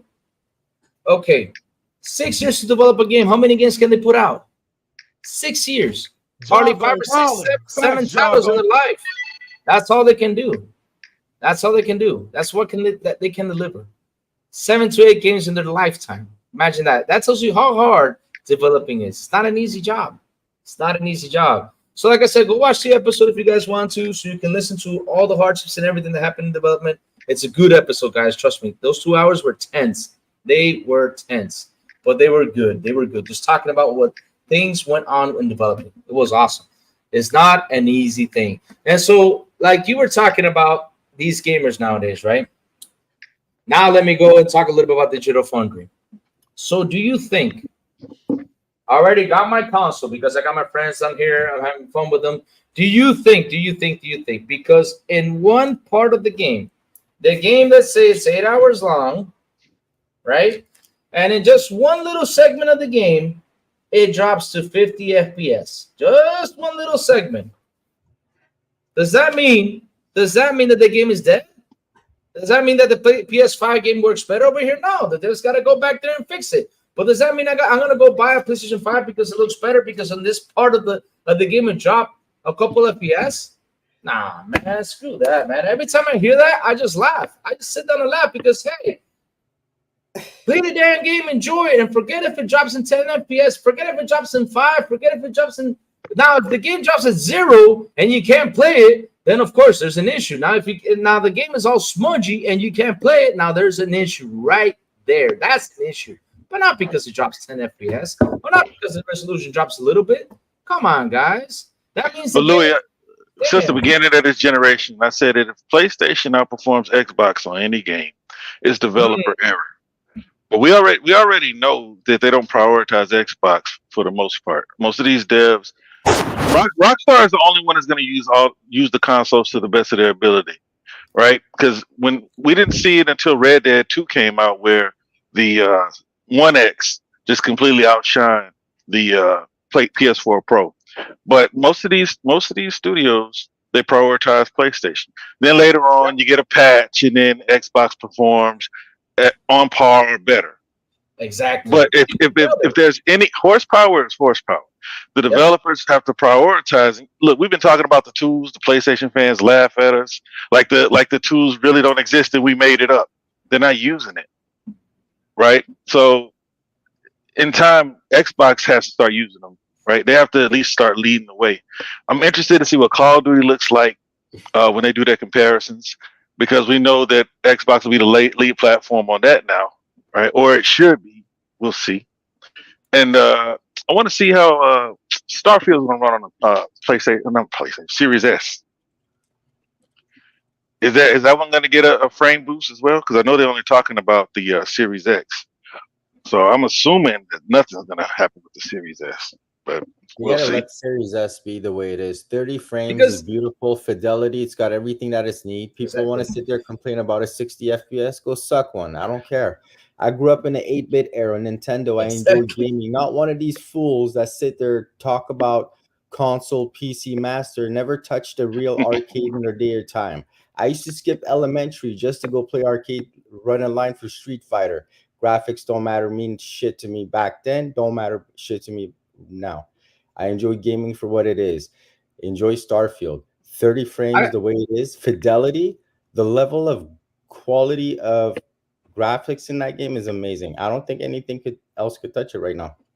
Okay. Well, I mean, look. I beat the game. Nobody was complaining about 30. Yeah. That's the internet. That's the internet talking, right? Exactly. Because within the first week, there was 10 million people listed playing Starfield. So it's obvious that a lot of people didn't care. Most people don't care. They just want to play the game. But when push comes to shove, we get on the internet, there's questions that have to be answered, and then we get into these debates about it. But 30 never stopped us last generation. And my boy Yamato talking this junk. But if these games start running full Unreal, it's going back to 30. You see what I'm saying? Because when you look at what they put into Hellblade, when you look at how heavy Unreal is, and they're using all the features, supposedly, even Digital Foundry said so. They're using everything, Nanite, Lumen, the whole nine. That's what the Xbox. You're gonna have 30. That new, real quick, that new 1943. That's gonna be 30 on consoles. Let me Series X. One quick thing. Series X, 4K, 30 frames a second. That's full ray tracing and bells and whistles. 4K up to 60 seconds. That's just the way it is. And if you want performance out of that, no ray tracing, whatever they could optimize with that 60, have fun. Yeah, go down to 30. That's where the real is, and that's what they promised. Up to 120. What is Starfield right now? That's making donkeys cry? Right. First of all, let's get out of the a game that can't play. I want to ask you a question real quick before we go elsewhere, right? Real quick, because Montes is saying that 10 FPS, all that stuff. You guys have a handheld, right? You guys have a handheld. Okay. For handhelds out on the street, what helps you for the battery to last long? What do you do? Lower the resolution in frames. Battery draw. Hello. Back to my question. That's right, Louis. Listen, that's why I said, let's get off the internet. Sissy, wet vagina, emotional tantrum, dumb shit that we do, right? Let's put that in the back. Let's be realistic here for a minute. What is Starfield at right now on the Series X? There's a reason why the X is getting the 60 frame boost. We're paying for more, and it's more powerful. So let's go there. What is it now? It's 60 frames. But when we played it, realist, right? It was 30 frames. Hey, it ain't stop us on Redfall. It ain't stop us on Starfield. No, my thing was, and realism is my Xbox is king and dominating. Be right back. Right. I wish the game was at 60 for the fact that I got a gun. But 30 didn't hurt the game because why? I'm a freaking astronaut. In Bro, space. are you talking about show- Starfield? Okay.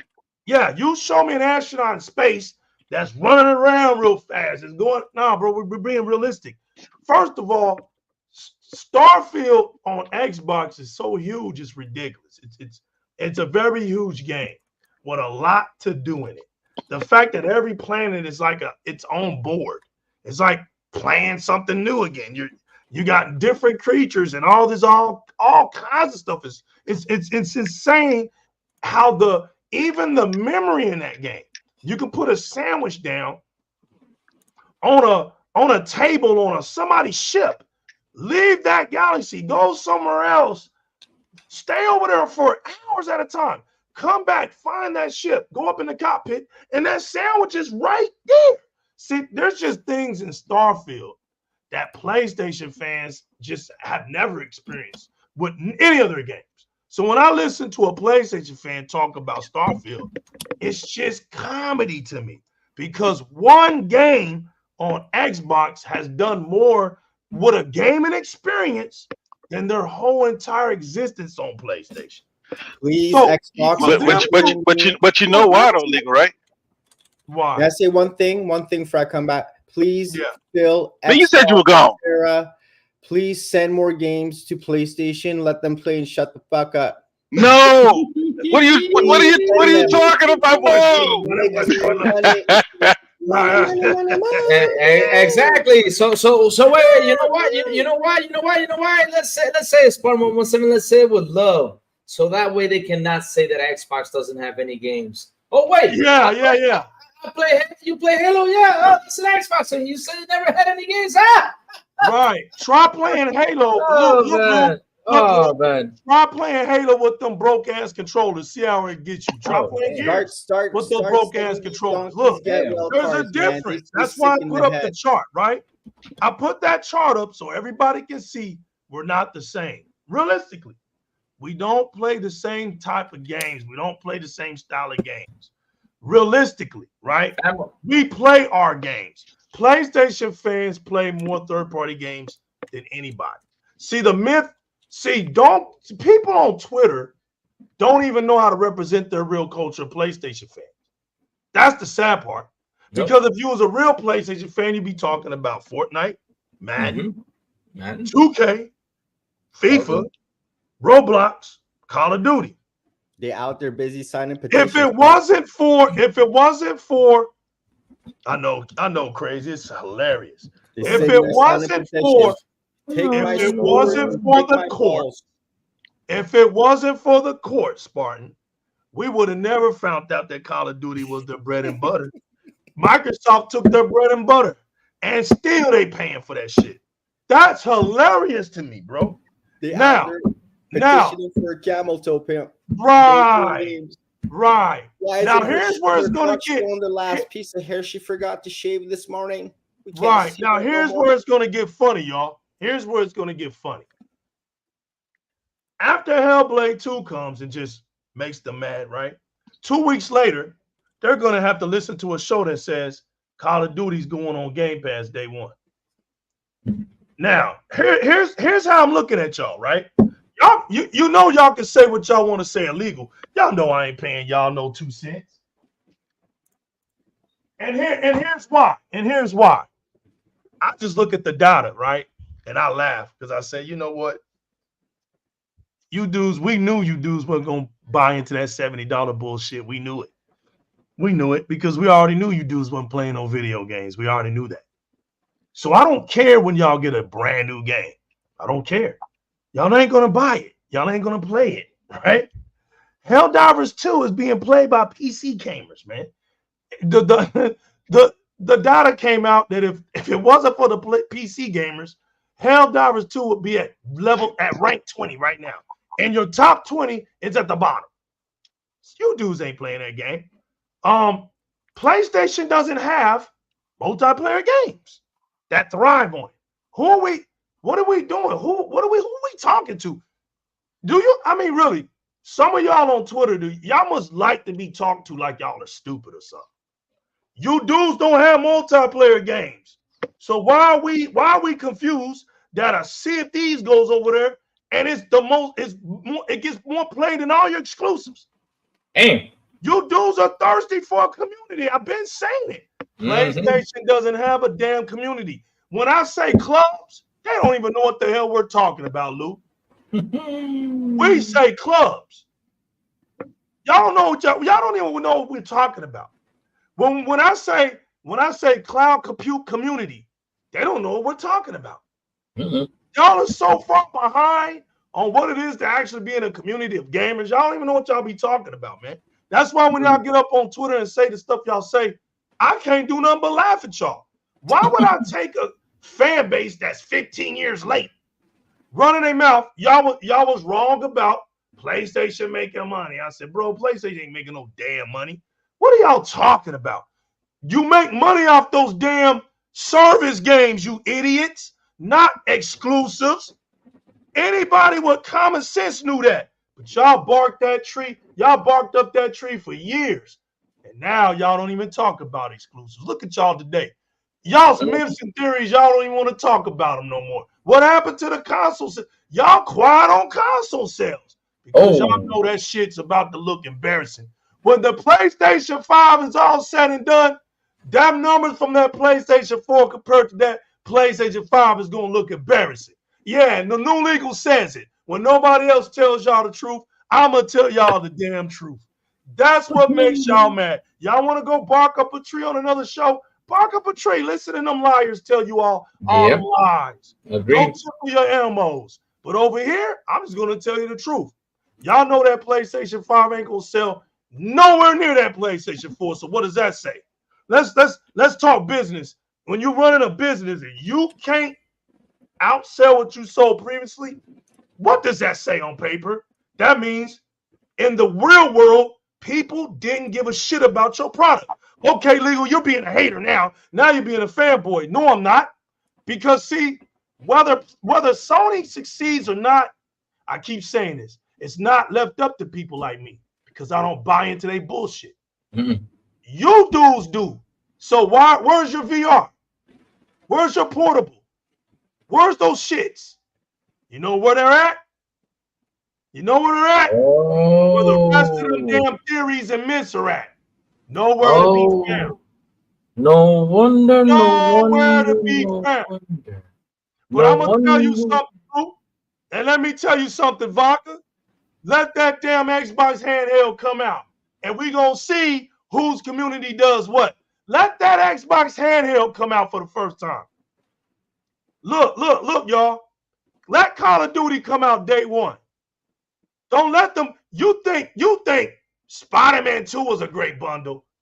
Wait when Microsoft opens up that bank and does global marketing. Y'all ain't seen global marketing yet for none of your games. You don't know what global marketing even looks like. You're about to find out what it looks like when Hellblade 2 hit. Y'all gonna be so mad. Y'all gonna be crying. You gonna want Microsoft to stop. You gonna want Microsoft to put games on your console. But I thought Xbox games suck. Exactly. And they don't have games. You dudes have caught the biggest L. You don't listen. And those little Jedi mind tricks don't work over here with legal. Because I told you, I'm not from your weak ass era. I'm from an era where video games were everywhere. So if it even came to PlayStation, you're not buying those shits. You know how legal knows? Because you're not buying your shit right. That's how legal knows. You're not going to buy an Xbox game just because it goes over there. Now, let me tell you what Xbox people will do. You send those PlayStation games over here, and I'm going to tell you what's going to happen. Those games are going to get played. You know why? Because my Xbox knows that we don't give two shits about them. Guess where they're going to go to? Game Pass. Game Pass. Bastards. MLB is in Game Pass, right where it belongs. And even the Major League Baseball Association knows that's exactly where it belongs on Xbox. Because if you come over here and tell Xbox people, like they talking to them PC people, oh no, you're going to have to get a PSN account, and oh no, in order for you to play, bye-bye. Because you guys wasn't playing that shit no way. That's how we got it. We didn't get MLB because you guys were playing it. Look at Lou. We got the game because y'all idiots wasn't playing it. Anytime we get a game from PlayStation is because you dudes wasn't playing it. That's what it boils down to. Microsoft gives you games that have plateaued. That's a difference. Sea of Thieves is holding 40 million people on it. We don't need you. We don't need that. They're just saying, hell, put it over on PlayStation and whoever else wants to buy into it. That's a little bit more money we can get out of there. There's a difference. There's a difference between the platforms that you pick to play your games on. There's the difference. All right. So Sony's not doing well. Microsoft's not doing well. Nintendo's not doing well, right? As far as the industry goes. So if we're all sitting at the bottom, who the hell you think I'm going to run with? Let's use our common sense. If you had Nintendo, Microsoft, and Sony to pick from, and you're at the bottom, and you're trying to go up, I don't think nobody here is that damn dumb not to say they ain't picking Microsoft.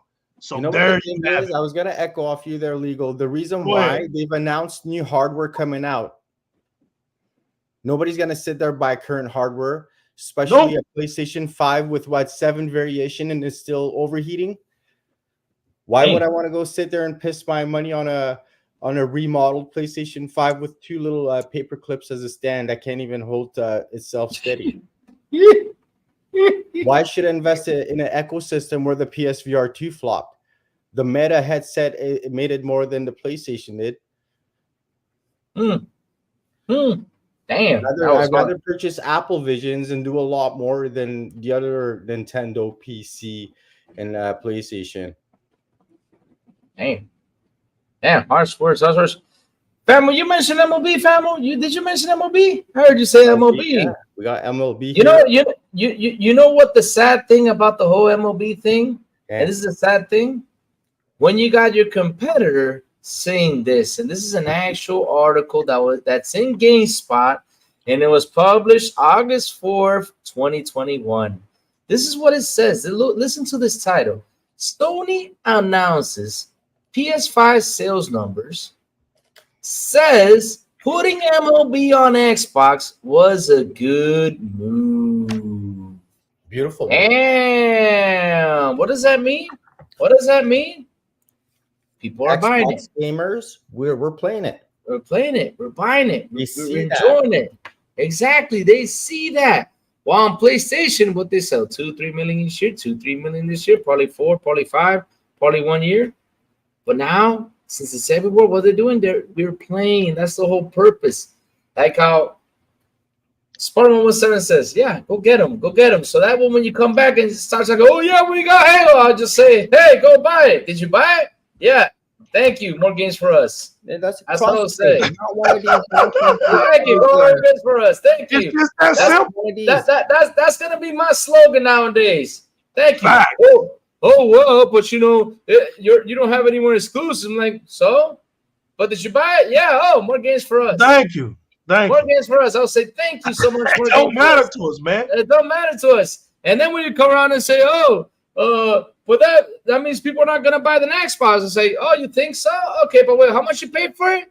70? Well, I got it here for 15. What you doing, sucker? You been wasting $55 more to buy a game, or I'm here saving $55? Look, Lou, here's the other thing. You're gonna waste $55 more and play the game 55% less than me. Exactly. That's a good one too. Well, what the hell, man? I'm telling you, because at the end of the day, and it's like how everybody says, money talks. That's it. Money talks. And that's why I love my Xbox, because one of the biggest things it's doing right now is saving me money. It's doing what this thing has to do. It's giving me games to play. Why do I love the service? Because that's what's coming. Everything is going to service because, hey, it happened in the movie industry, guys. Everything's out now. I mean, it happened in the movie industry. Remember the movie industry? Yep. Movie industry, you either go to Blockbuster to rent it, yep, or you had to go buy it, which is $30. That's it. And now, what do you pay? That's just one movie. What do? You pay $20 a month for what? That's For right. 500 movies? Look Man, how, I'd rather look how pay the quick. 20. Look at Lou spitting them facts, y'all. They don't want to hear them. So Lou, I'm gonna say this. Look how What? fast people caught on to that, and what did they end up doing? The end. Exactly. This concludes this matter. So, realist, I got a question for you, fam. The guy over here with 20 years of PC gaming, look, and theft and piracy and all of that shit. Really? Really? We gotta talk because you gotta build the PC. You gotta talk. 20 years of pirating games. Look. What do you think, famo, about Sony forcing these Steam accounts, right? Because I'm not gonna lie to you, bro. Oh crap! I've been laughing for about 3 days, man. Oh, It's just hilarious. 90 Look, seconds. the crowd that's holding the game up gets penalized, right? No, let's be for real. I'm gonna be for real. It doesn't cost nothing to get a PSN account. I get it, right? I know. Let's be for real. Taking all the Twitter nonsense out of the way, and we're gonna stick for real. It doesn't hurt nobody to get a PSN account, right? But let's be for real, you donkeys. There's a lot of people in this world that have great common sense as to not smile when they're getting a PSN account because Sony is not great at keeping you safe and secure. Let's just be for real, right? And the PC community actually has a damn good reason to be upset. This is where it doesn't make sense, right? CBH for God. What's up, famo? PC gamers don't want to get hacked, fam. They don't want to get. You know what? Yo, Spartan. Read that off. Read that off. What do they don't want? There's Give a me guy. 1 second. I got it right here. Read what he said. Poor guy. Give me 1 second here, boys. Let's see. Coming in the chat. Yeah, watch this. It's right here. I'm gonna read it out. Watch this. There's a couple. This is gonna crack you up, bro.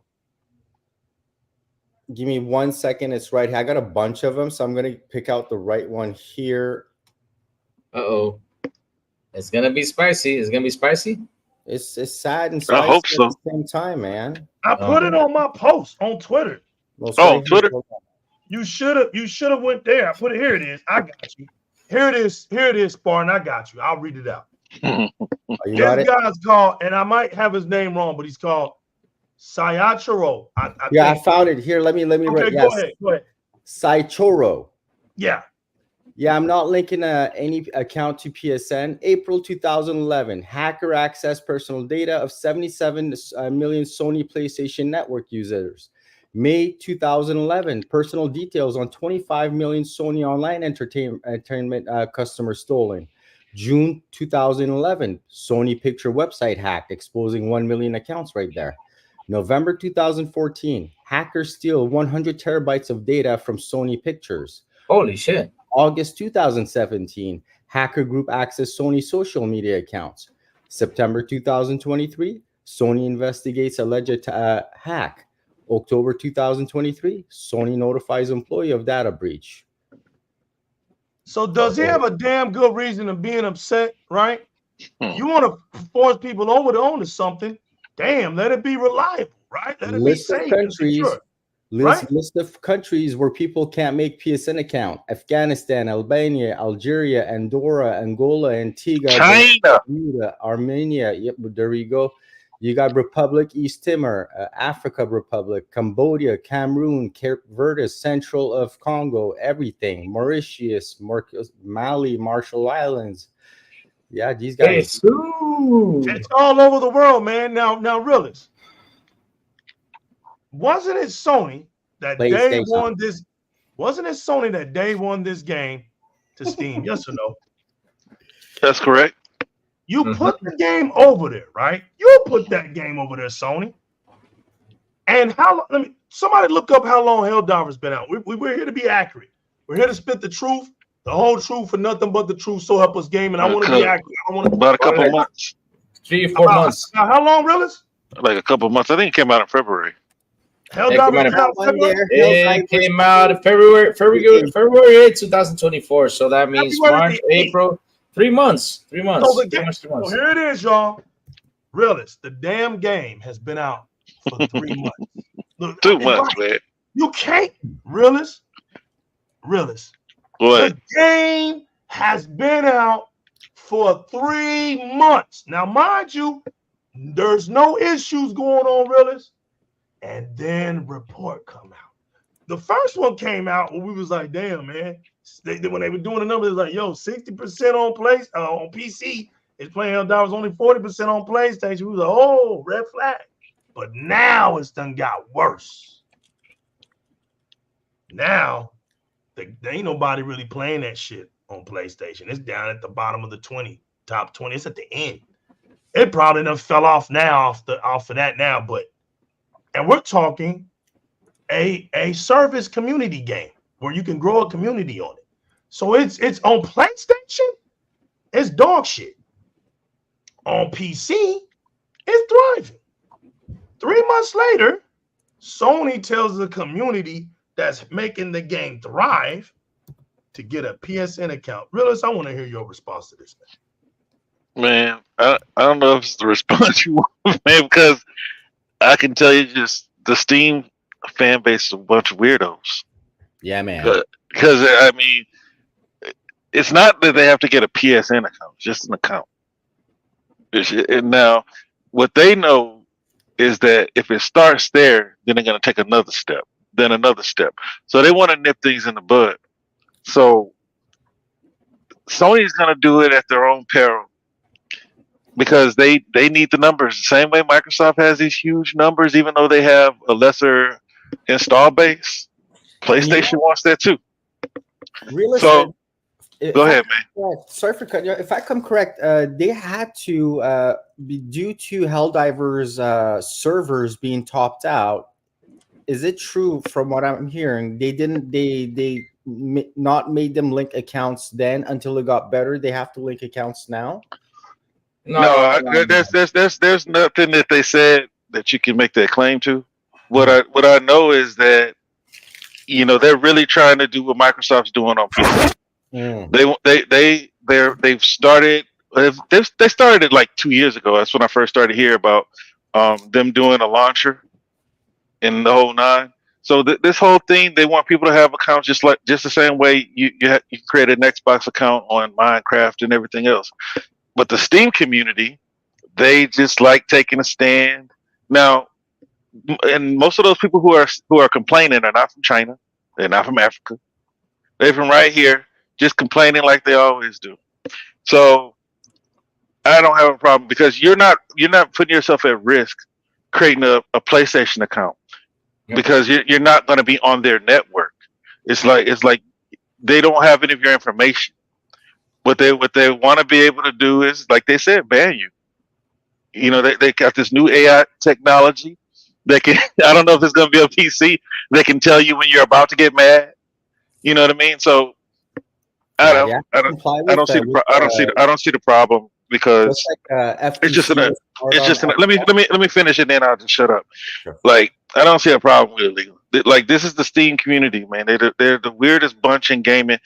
Like most of these dudes you see on YouTube sit around talking about console warriors, and these are the same guys that won't play games on another launcher. Like I don't get them. I'll never understand them. Like Epic can give them any game that they want, but they'll say no. I'll wait to pay for it on Steam. Like these dudes, they just want to be engage their trust. Now it's not that you're not going to be on the network. You shouldn't have to put your credit card information. Now, if they want you to put credit card information in, then there's a problem. I would not process any payments through PlayStation or give them any of my credit card information. It would only have to go through Steam at that point. But if they just want to create an account to control your account, the same way that Call of Duty does and everybody else does. What? No. I was about to say the same way that Call of Duty does. What? Don't you say it. So Call of Duty don't make you create an account? So you're telling, look at Lulu. So you're telling me, real, as he finally got to that. Look at that. So you're telling me that the damn PC Steam account gamers are becoming console gamers and they don't even realize it? No, look, man, you gotta understand. Most of these people that you see talking about PC, they're console gamers who just happen to go buy a PC. They bought a PC in pandemic from Amazon. That's what happened when everybody went home, working from home. Guess what happened? Electronic shortages on top of that. Everybody went and bought a PC in the pandemic and started to become PC master races. They had to go and buy laptops and this and that on sale. Get your ass out of here. Yeah, we got the best tech with Xbox, man. For $499, I get 12 teraflop of beautiful power. I get backwards compatibility for 4 generations and future generations. I got quick resume that just got starting to get released on PC. You're welcome, PC Master Race. We're giving you a little showing you some love here. And Xbox is the only one that you could hot swappable storage. You could play games while you're transferring storage internally. Then you could take it out while it's hot and plug it into a Series X and plug it into your bedroom and use all the games that you want. PlayStation can't do that. When you sit there and you transfer games for PlayStation, you're accessing 1%, 2%. You can't even play games or watch a movie on your PlayStation. Your shit's whack. But check it out. What's going to happen when all these people who have Ghost of Tsushima at the top of the list have to log into PlayStation, right? You got these people who are PlayStation fans with a PC. When PlayStation's they're about to start bringing all their games out day and date on PC.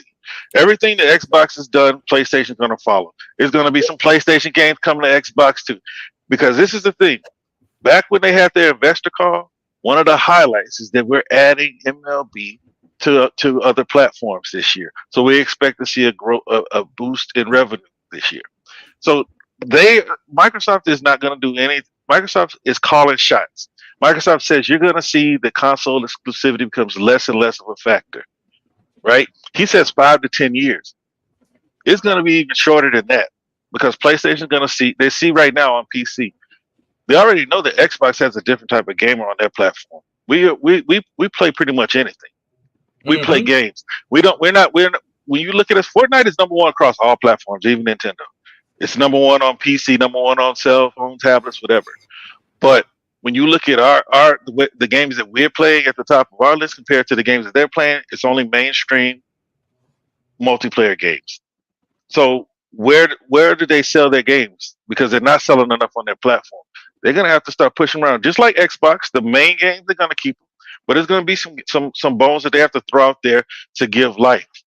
Because if they had been doing what Xbox is doing, or Xbox had been doing what they're doing now earlier, we get sequels to games that we've been asking for.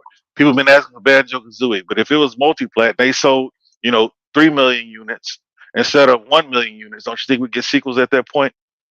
But yeah, I don't have much to say about Steam. They're like the weirdest community, but I understand where they're coming from. But sometimes you don't have to complain about everything. Nope. Just don't buy the game. But PlayStation is gonna stay the course, and they're gonna have you log into your account because they want to have the same type of platform that Xbox has.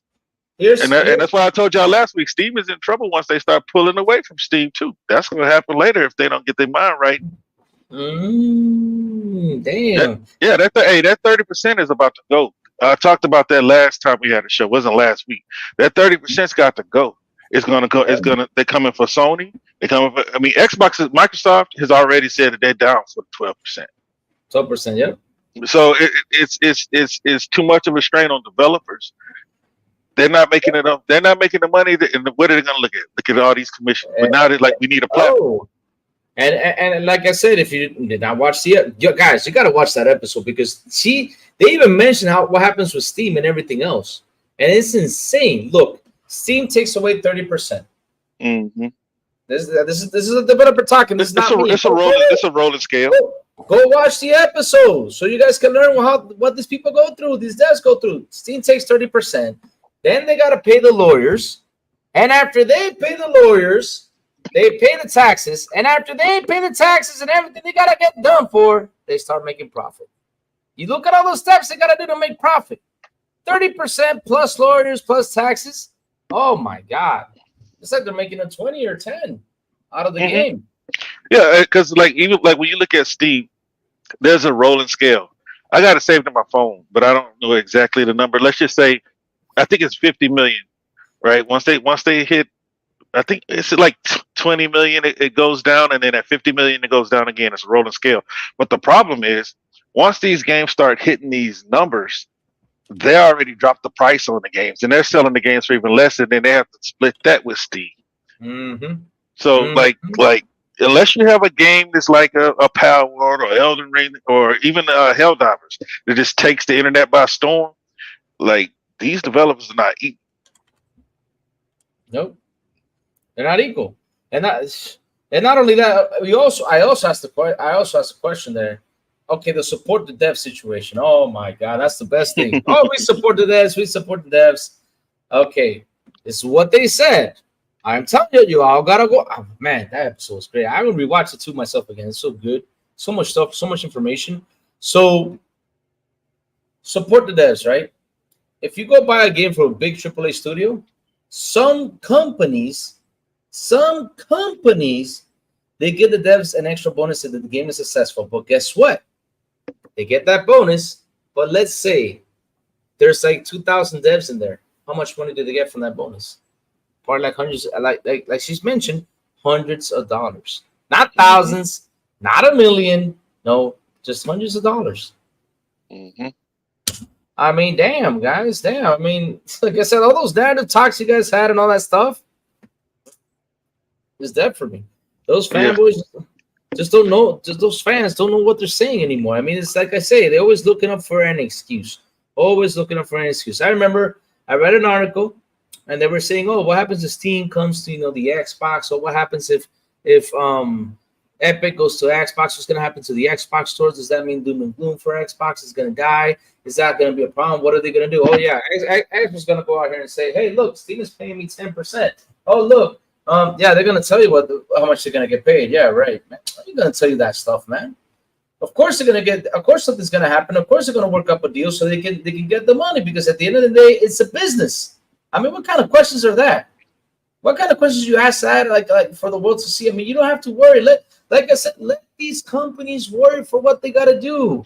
As long as we get to play games, if we get Steam on Xbox, if we get Epic Store on Xbox, you know how many games we can play on our Xbox console?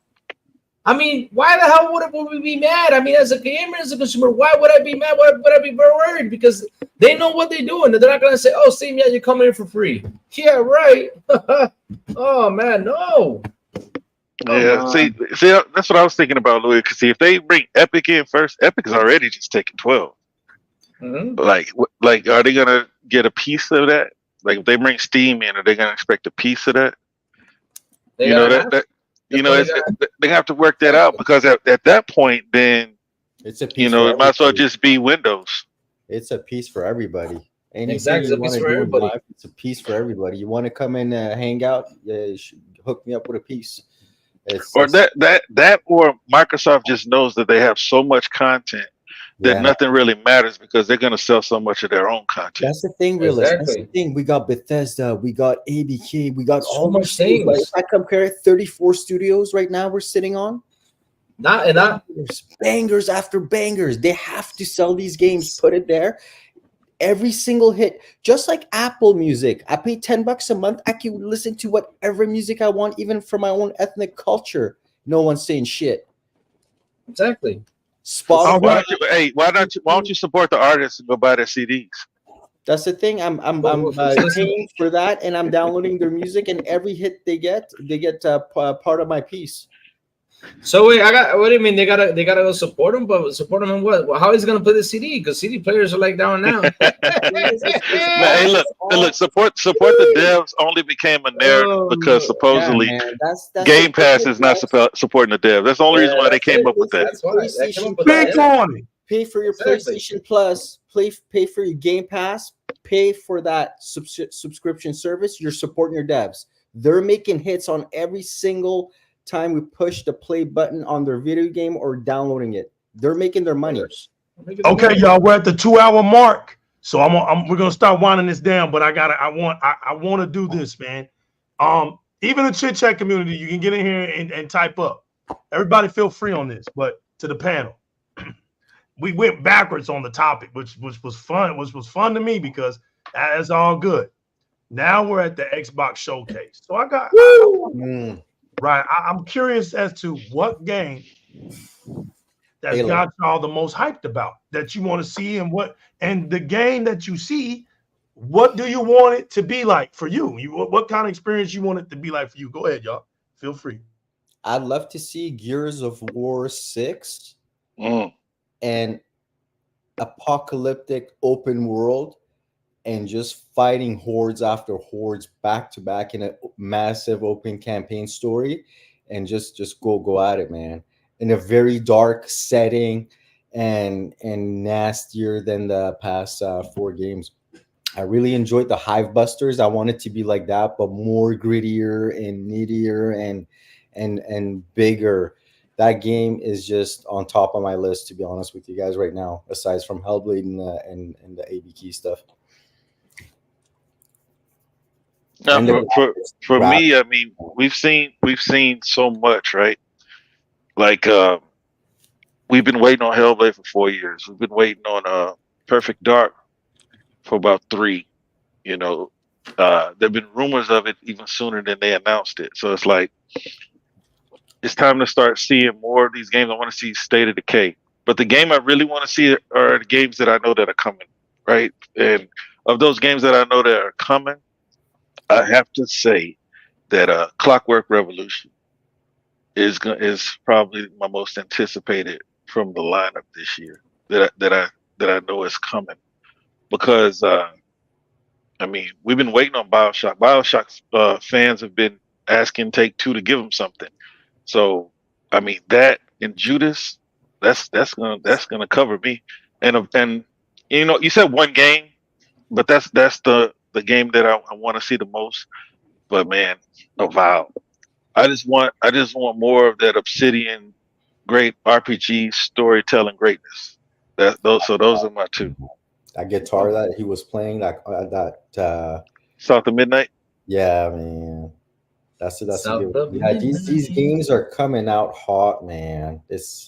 Get ready. We're being ushered into a new generation of gaming, new era of gaming. And this is it. You're on the right platform. You don't have to worry about he said, she said. They're rebuilding, revamping. They've been doing this since 2017, and that's it. They're ready. We're restructured. We're good to go, and let's go. We got 17 days until Hellblade, and another month, I'd say, from now showcase, and after that, new generation hardware, controller. I got breaking news. Let's go. Yo, we got to do it. The classic. Your pitch is too high. Right. The hurts are too high.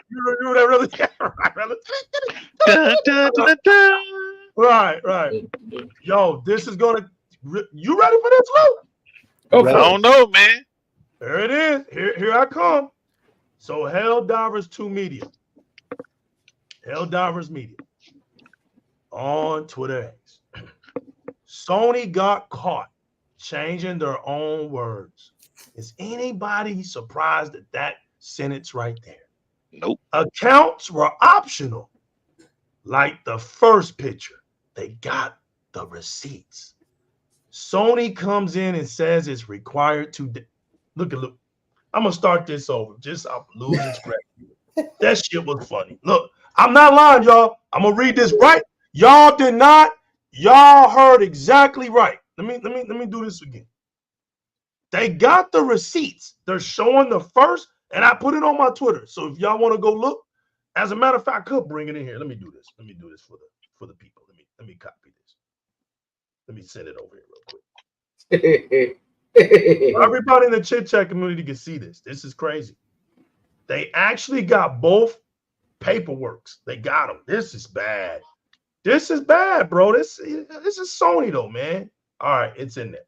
All right, so it reads, Sony got caught changing their own words. Accounts were optional, like the first picture. Sony comes in and says it's required today and changes their wording on the PSN PC games. Didn't we just talk about this, man? 3 months later. That's why I wanted realist to we're talking. Look, when we're talking Microsoft, right? We talked about when and to some degree, we were all right about the games that were going to PlayStation. We didn't even know because we just know we're Xbox fans. Those games made sense, right? So even when we didn't know, they didn't tell us. We did a show. Majority said, the majority thought didn't want Sea of Thieves to go, but we could see it. That was the consensus. Then we said Grounded. We could see Grounded going. Hi-Fi Rush was on the table. And I didn't think Pentiment, but we said Pentiment. Give them Pentiment, right? I didn't really see Pentiment going. It was more of a shock to me, but Pentiment, okay? So we knew that when Sea of Thieves was going, you had to have a Microsoft account. We knew this. We told y'all that.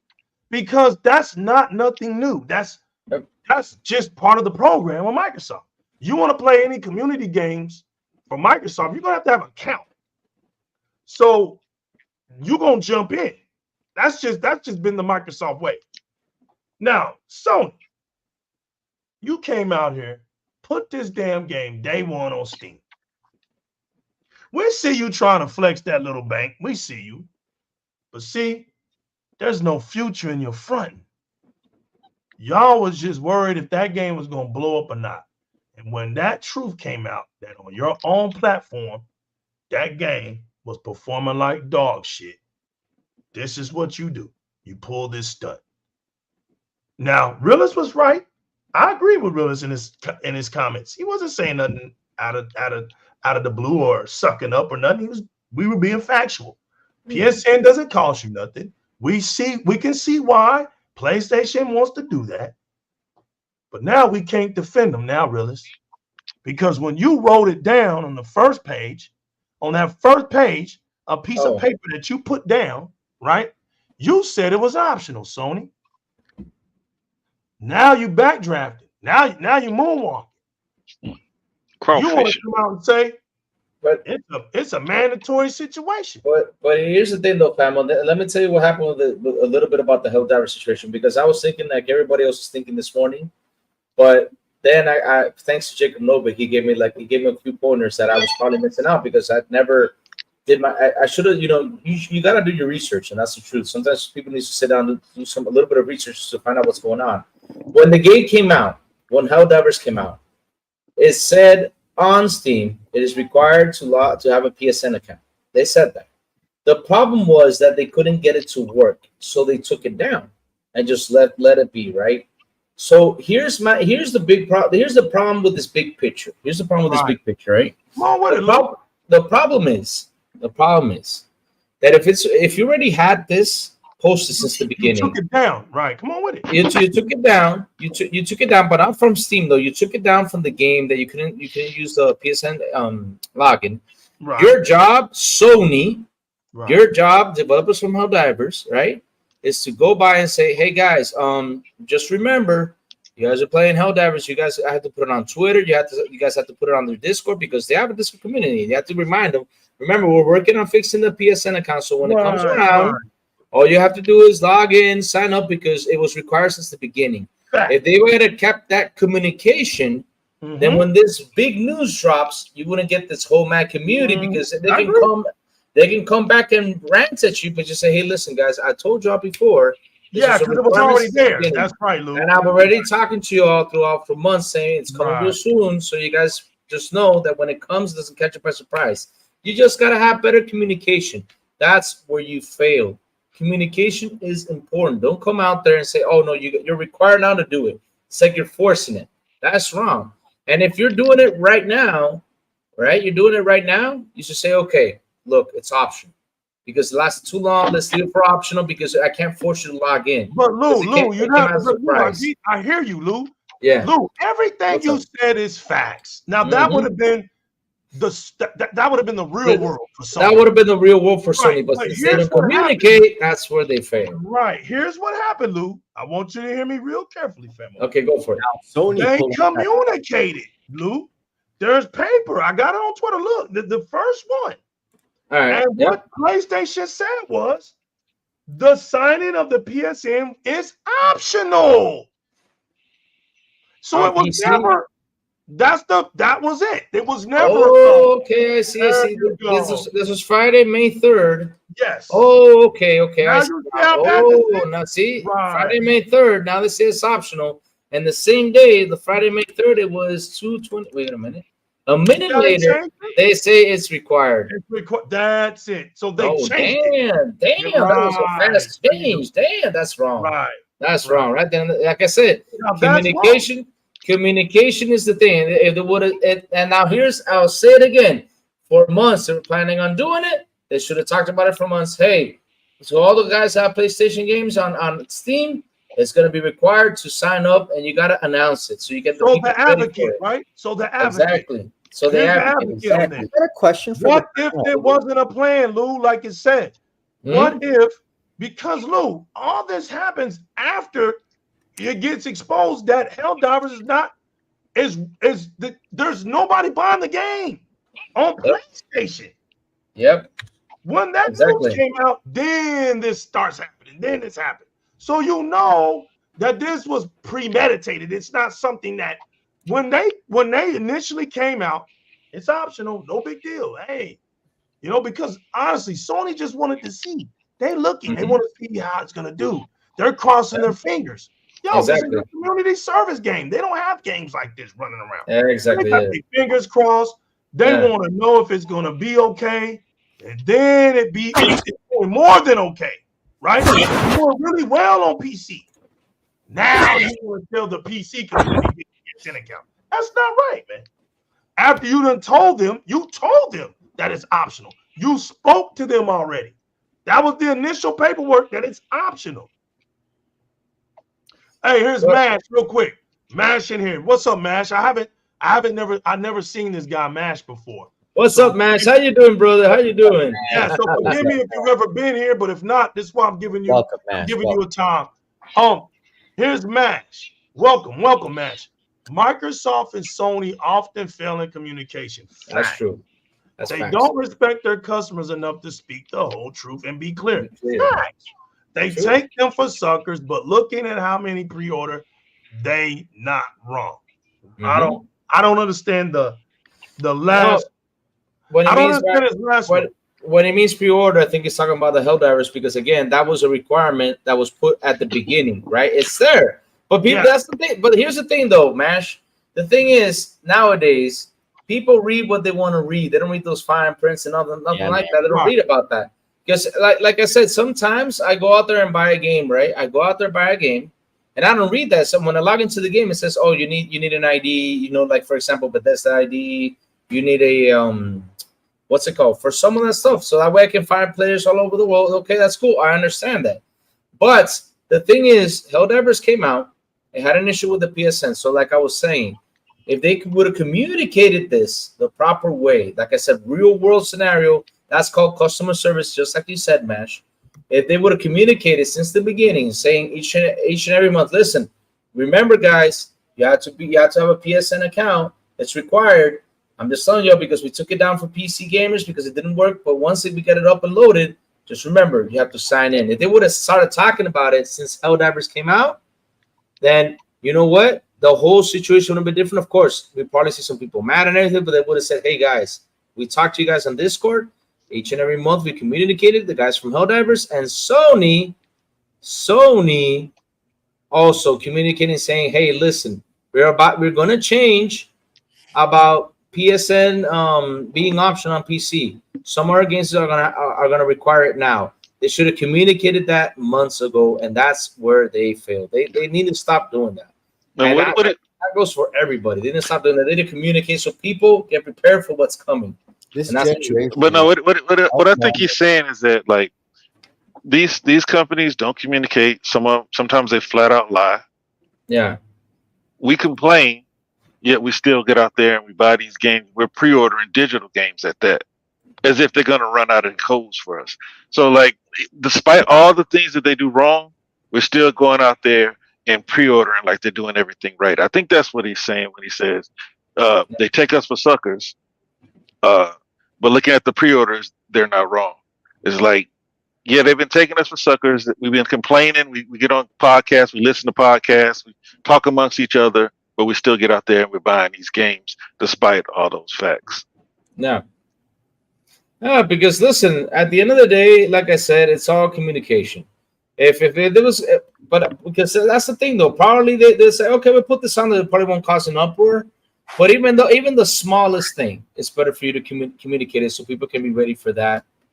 You know, when it happens, you know, when it moves on. This is why rumors are a pain in the butt. This is why stuff like that, you know, when these rumors come out, they do, at the end of the day, do a lot of damage. I mean, remember the 72-hour rumor run that happened with Xbox? I was out of the country. I did not know that existed until, so, oh, you weren't here for the 72 hours? I was like, what? There was 70? I missed that? 72 hours is just plain old rumors.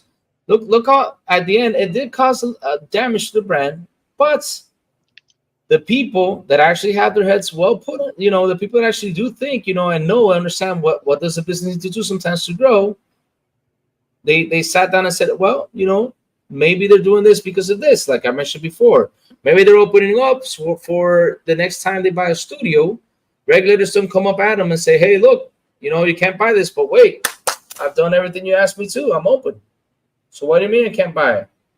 So, you know, that's what we do. We sit there and like I said earlier, hey, my game, it came on PlayStation, you're gonna buy it? Yeah, oh, thank you. More money for us.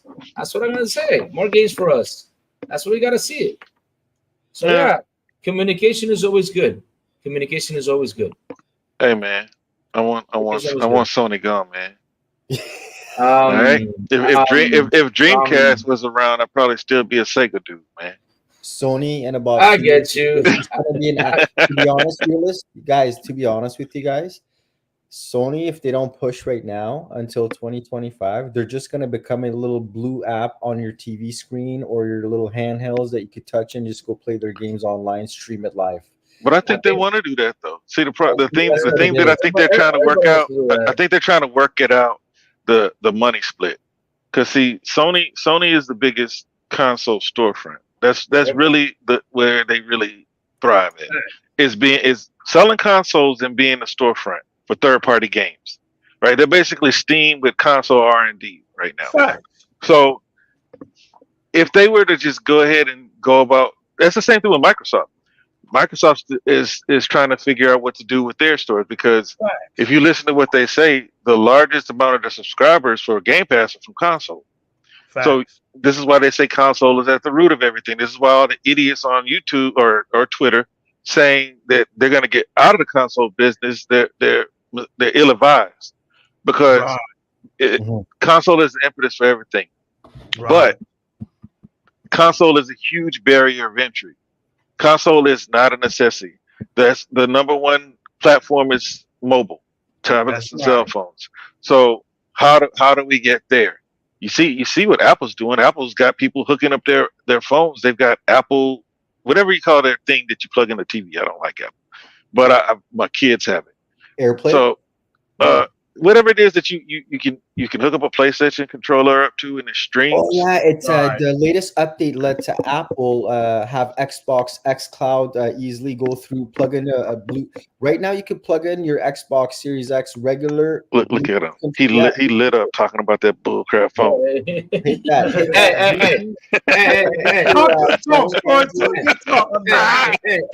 Hey, I got an Apple. Talk. Oh man, I'm surrounded. Y'all might as well buy a PlayStation. Well, one of y'all. You know what I'm saying? How you gonna be an Xbox fan and an iPhone? If you're gonna be a sheep, go full sheep. Hey, wait a minute. I've been an Apple since the old Apple days. Yeah. So what you trying to say? They're following you? That what you're trying to say? Look, I Yeah, really they know follow my me. story. I really know my story. But real quick. I'll finish it up. I'm Like- not into cell phone wars. I don't know. I'm into that. Look, man, I got on the YouTube. This is when I realized that I need to embrace this stuff, man. It's not childish. People are having fun. Bro, I bought me a Dyson vacuum 2 years ago. I thought, man, that's the most expensive vacuum I ever bought. You know, I went to go I went to go listen to a YouTube review because the salesman basically sold me this $600 vacuum. Consoles everything. He consoles everything. Look, this dude basically sold me this $600 vacuum. I'm used to buying a little Bissell, you know, $250 at the most. So I'm like, man, let me listen to some YouTube reviews. I don't know anything about it except that it's expensive. So I get on there, man, and these dudes with the Dysons not the Dyson, what's the one? Kirby. Dudes with the Kirbys come through. Yeah, you want a real vacuum, you need to buy a Kirby because the Dyson filters don't filtrate through the carpet the same way. You still have allergens in your carpet if you use the Dyson, but you won't with the Kirby. These dudes were going hard about the vacuums. So everything has a faction. You know what I'm saying? So when it came to cell phones, cool, right? Everybody got the thing that they make, and you respect that they want you to buy their product. But check it out. Check it out, man. Yeah. When I was doing the cell phone thing on YouTube, because before I got on gaming YouTube, I was on phone YouTube. Mm-hmm. Man, if we think like people get ignorant over video games, these dudes will curse you out and call you stupid for using an Android. Like, whoa, like, dude, look. They sound like us. Everything that Xbox does, PlayStation copies. Everything that Android does, iPhone copies, and they come up years later and act like it just happened. You know what I'm saying? It's like all the same stuff going on. But they both need to figure out a way to integrate or migrate their customers and sell games. That's why on Twitter, I don't get traction on Twitter. I put Stadia is the future. It's just that Google won't be around to see it. Mm-hmm. And a year later, Stadia goes out of business. But we're gonna be in a place where everything's online. You make your game purchases online, or you use the service. That time is coming. There was something that I was reading. The government put something in place to where everybody in all parts of the nation have to be at 100 Mbps. Because you got a lot of people that are still pushing 10, 25. But see, that was supposed to be the beauty of Orion. Orion was supposed to be able to do a whole lot of things. It was 1080 at 60 back then when they showed that Doom demo running on Orion. It's like, I thought that Orion is Bethesda's cloud technology, for those who don't know. I thought that would be like one of the main things that they would acquire Bethesda for, because they want to take it to the skies. But eventually, everything's going to be online. You're going to be making your purchases online, and you're going to be playing your games online. They have to figure out how to get it done, and they have to ease people in there. They have to get people comfortable with it. Right now, this is the thing about gaming. Now, you can sell a lot of mobile games, but those same games that are on mobile that are on console, they sell for much less on your phone, and they look just like your console. The best I can get 5 Mbps. Say it again. Oh, the RWK88 says the best I can get is 5 Mbps. Damn, that's what I was saying. You got people. You got people that are down there. I mean, I live in Houston, which is a major city, and like on the outskirts, you got a internet company putting advertisements out that they can get you 10 MB. Dear Lord. Now, you know what I mean? That's slow. I got 300 Mbps now. I mean, I'm doing good for 300. Well, I get 8. More. 8 gigs. We got fiber. But the thing is, we got fiber too. But the thing is with us here that, oh Lord, the more the internet, the more expensive it is. Like for example, how much you pay for 800? I'll give you this. How much you pay for 800? 114 for life. 114 for life for my internet. I get 1.5. You pay 800, so you pay double and something more than I do. You pay 114. Mm-hmm.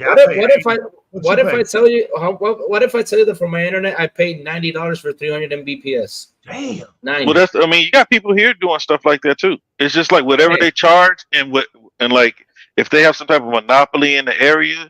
Because back when I used to run cranes, I used to have to go from state to state, set up an apartment, get a place, and like Suddenlink was the one in Oklahoma. I was paying a buck That's 20 true. something for 200, and that's back then. Yeah, because realist, not That's like 9 years ago. yeah, Legal. like Spectrum. You guys I wanna know couldn't something get. funny? Well, I couldn't get fiber. I couldn't get fiber where I was at, so I had to rely on Spectrum. I had to pay into the 1,000 gig, right? And I was paying like 120. But then AT&T finally got over here, and they ran it through the. I made a video on it, and they ran it through. Yeah, you did. Yep. Digging those holes in the ground. Yep, they dug the hole. They ran through my backyard. Everything. I shot that jump, put on Di-RRec game and everything, right? Even the guy that was doing it was talking about how the technology was coming way better, way faster. And then I thought I was going to pay more. Man, I'm only paying $80, man. I was like, what?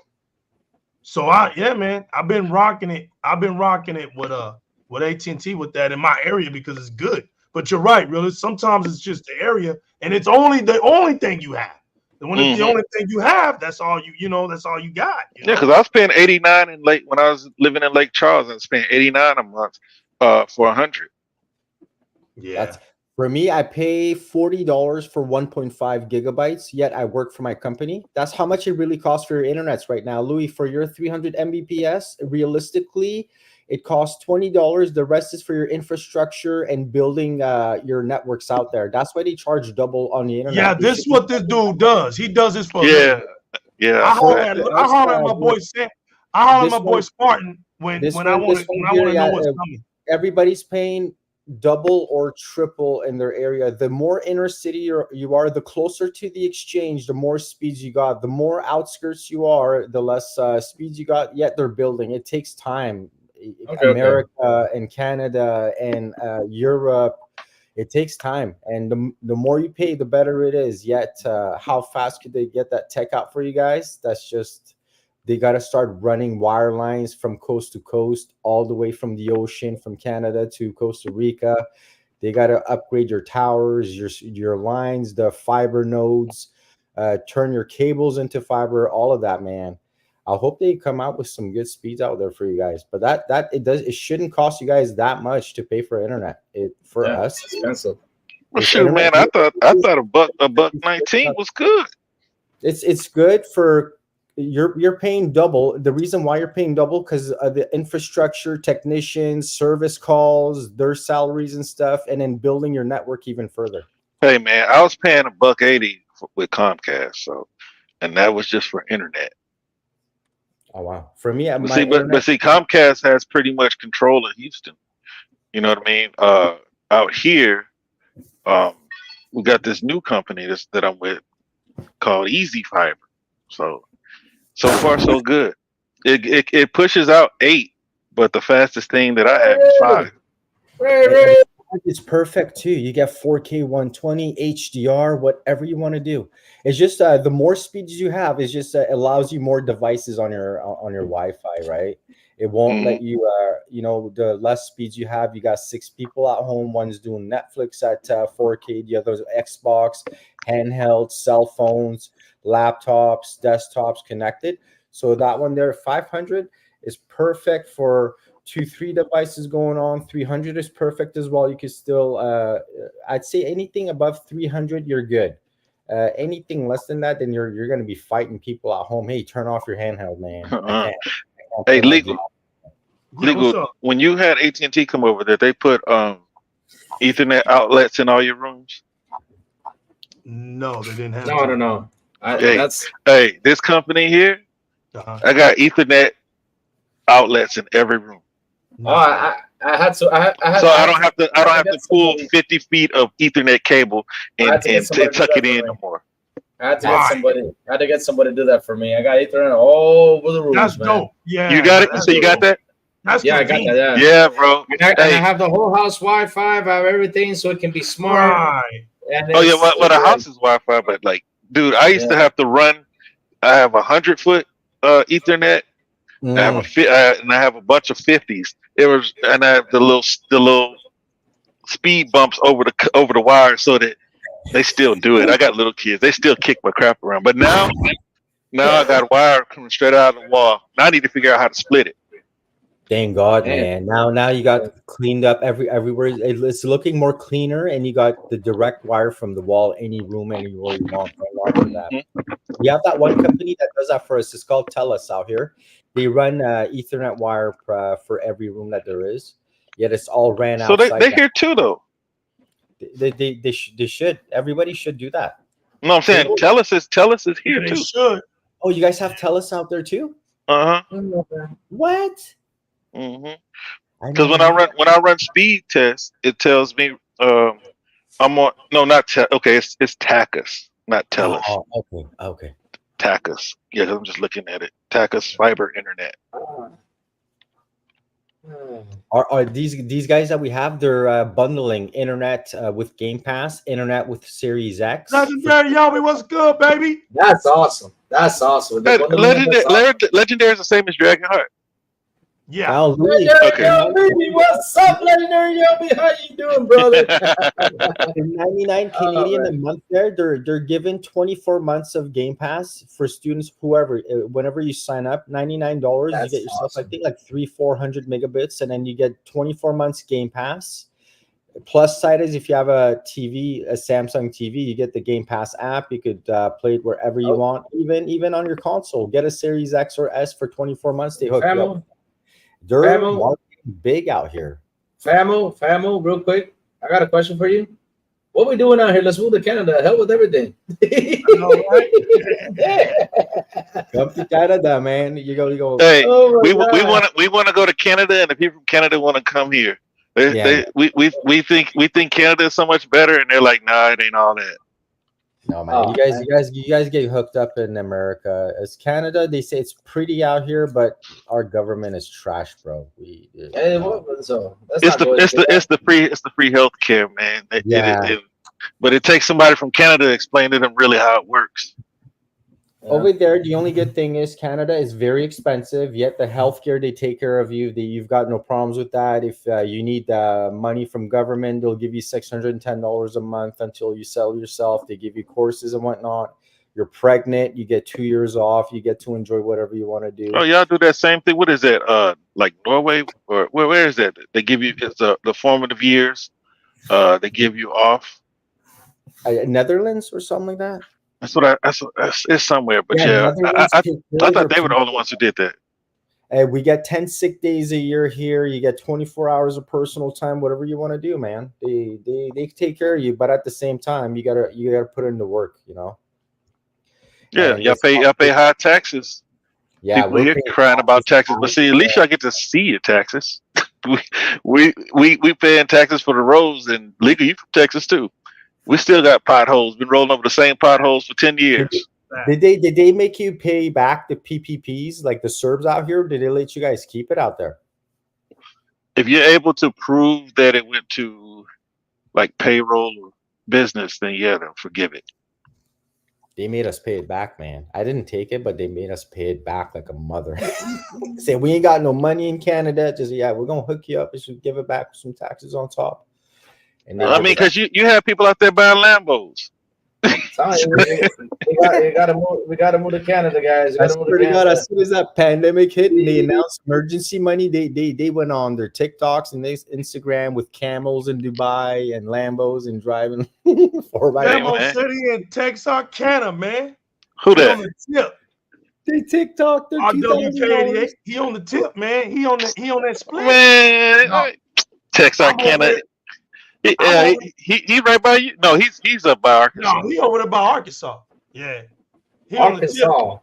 Yeah, he on the tip. Look, I'm over in the Golden Triangle, man. I'm in that Fort Worth, Arlington, Dallas area, man, and Willis in Houston. Yeah, you trying to hang with that pony though? That's why. Yeah, we finna go. Hey, no, you coming too? We finna go eat at Whataburger, man. Whataburger, man. I should go eat some Whataburger. What's Whataburger? Oh no, it used to be a Texas exclusive. Oh, okay. He on the Arkansas side. Yep. Yeah. You're real as stupid. See, I told you. Man, it used to be a Texas exclusive. It used to be. Now they got bought out by some company, I think, from Chicago. Yeah, I ain't no pony. Just sit down. They got bought out. They got Whataburger bought out is this by a shit. company. Hey, he said ain't no pony, but okay, what is he? A pony bot? This dude complaining about everything he got to do with Xbox. No, he not. He having fun. I Yo, never seen 88, that they kid. own you, fam. They on own you. Take revenge, man. Take revenge. Hey, I'm not eating that Whataburger no more, man. It ain't a Texas exclusive, man. It ain't a Texas exclusive, man. I'd rather see him go out of done. business like ponies in Square. Man, I gotta go to Texas. I gotta buy myself some boots, some cowboy hats, man. I miss my boots, man. My cowboy boots. Hey, get you some of those Mexican boots that's like 3 feet long. 3 Yo, feet. crazy. Watch those Star Wars guys on Twitter X, man. They crazy, man. It's just want people to Nah, you temper. good, man. You don't Those bother me. little You don't bother me. TikTokers, You know, man. You're Hey, good. this temper expectations. I've been seeing people say, "Hey, don't get too excited about the We showcase." got it, man. We Xbox, Hey, man, I'm excited as hell, and I'm gonna be excited. I'm gonna be popping bottles and smoking some weed, watching that showcase. See, look, that's the thing. Let me be honest before we get out of here. No expectations. When you're a fan, look, I'm telling y'all, I've never lived in an area that teaches me more about what a fan is. Outside, I can't see it outside of the Dallas Cowboys. There's nothing the Dallas Cowboys can do. There's nothing that the Dallas Cowboys can do. Ray, you in Arlington? Yeah. He from Arlington. I mean, he in Arlington. He not from Arlington. You in Arlington, Ray? Yo, listen, now forget this, man. I'm about to make it official. I didn't even know this. Hey, cause see, look, hey, he was talking like a Texan, and I was like, that boy from Texas. Right. Then one show I was listening to him, he said he from like probably where you from. Yo, and see, that's where he from. He probably from the same place you from. Watch this, brother. Is he on Collins Street? You on Matlock? You on Cooper? Look at he know he laughing now. What part? Because those are the main hits. Those are the main hits, especially Collins. Look, he's gonna tell me something on New York. Are you off of New York? Look at him. He'll hear me in a minute. Hey, that sounds like the hood, man. You know the hood. Yeah, that's the north and south runs. Hey, like two streets down, you got the street that's in every hood. Right. MLK. Hey, before we get out of here, right? You got people out here, man, losing their minds. Listen, man, don't be one of these clowns, man, that lose their minds over video games. All right, don't do it. It's look, we understand why we're here. I like that, realist. I'm using that now. You don't understand why you here. That's your fault. But us four, we know why we're here. All right, we can do this stuff and laugh. We ain't taking none of this serious. I don't care about what you post on your page. You don't bother me. Damn, 30 below is that on TikTok? Yo, this is a Texas connection. Y'all better not roll up on Di-RRec. Man, we're gonna treat it like Highway 20. Who? They know what I'm talking. See, I can talk my stuff now. Hey, look, who you talking about now? 30 below. He in Arlington. 30 below from Texas too? Yeah. Arlington? I'm about to link up with these. And WK88 loves his steaks. Yo, 30 below. What street you on, famo? Yeah, how you boys down there in up there in D-Town? See, I'm off of 287. I ain't really got no street. Realists already know that. I'm off of 287. I'm over here by this super Kroger's and market and all this other stuff. I live right off 45 in the woods. I exit 45 and drive into the house. Right, I'm about to holler at my boys. Look, but for real though, look, Ray said I just. Oh my God! I told you, realist. It had to be one of them. Then I said, and I know that Whataburger right off of Collins, right there by 20. You just had Whataburger on Collins. 20. That's some good stuff. But here's the beggar. Hey, Ray, where you from originally though? Because I think y'all from the same state. He not Texas born like me. He ain't Texas bred. Like, yeah, y'all. You're a brat just like me though. Yeah, I'm a brat everywhere. Realist. My dad said that. He says, you brats are special kids, man. He said, because wherever y'all go, that's y'all's home. That's what I said. That's it. He said, man, y'all can adapt. Y'all can adapt anywhere, man. Y'all right at home. Off of 360 and green. Yo, 30, you right below me, dog. Yo, me and 30 below about to link up. He ain't too far from me, dog. Yo, 360 and Green Oaks. I know exactly what. Damn, Mount Mansfield. That's right. You know what we gotta all You do? on your way to Mansfield? You What do we gotta all do? What do we gotta all do? Get together and have some steak? Yeah, we're gonna get together, but here's the banger. Here's the banger. Here's the banger.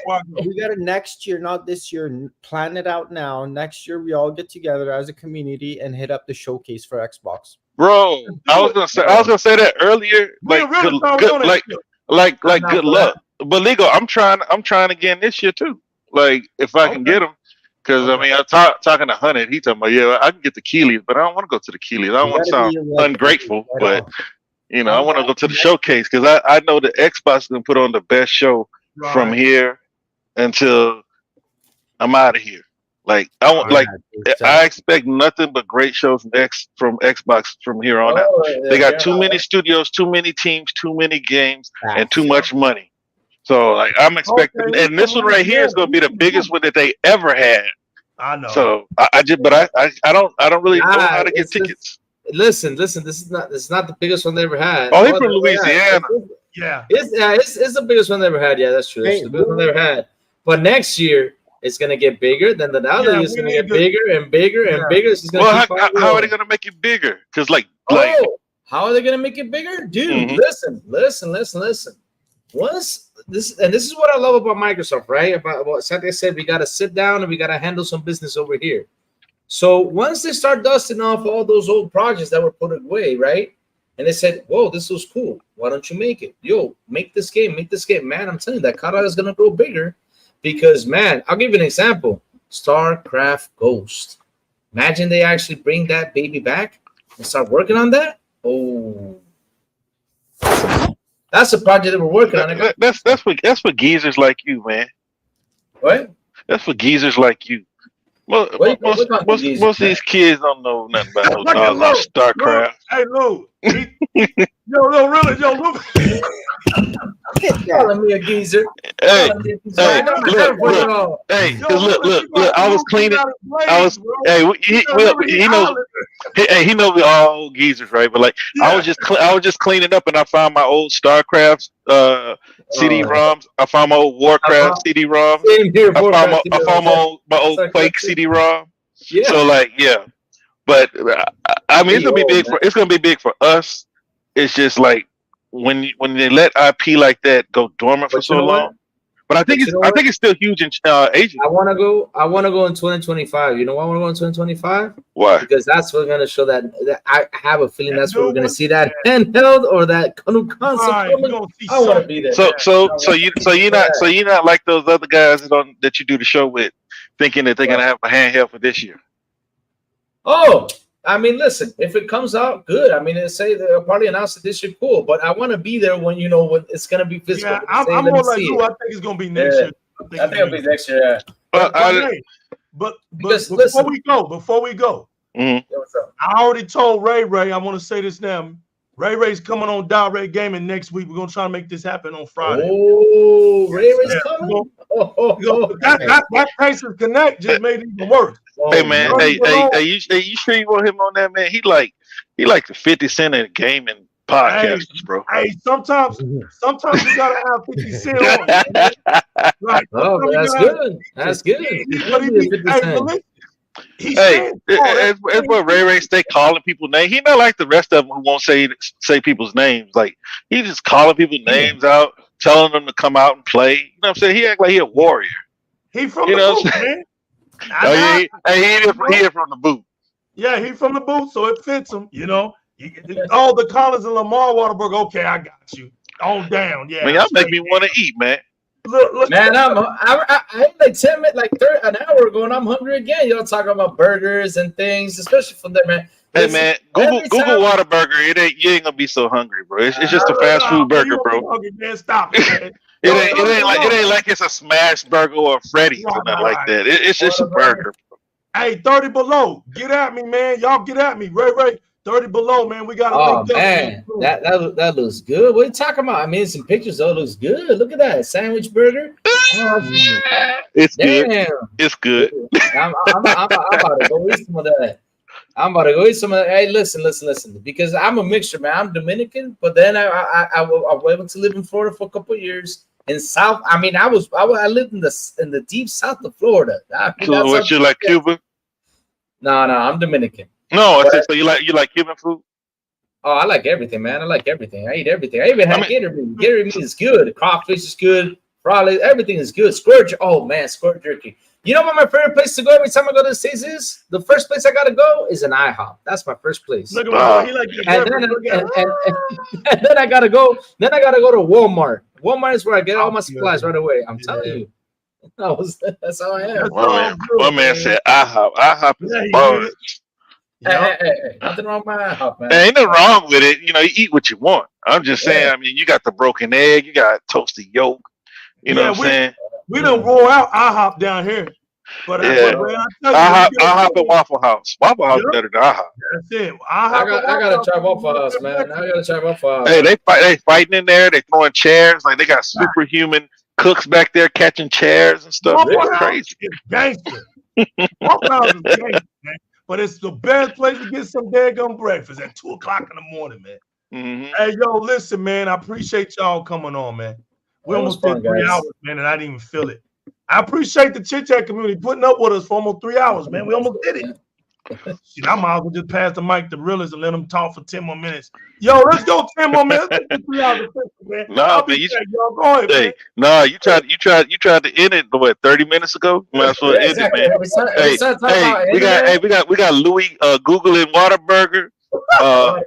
Hell yeah! I'm naming all the breakfast spots. I'm on DoorDash right now, bro.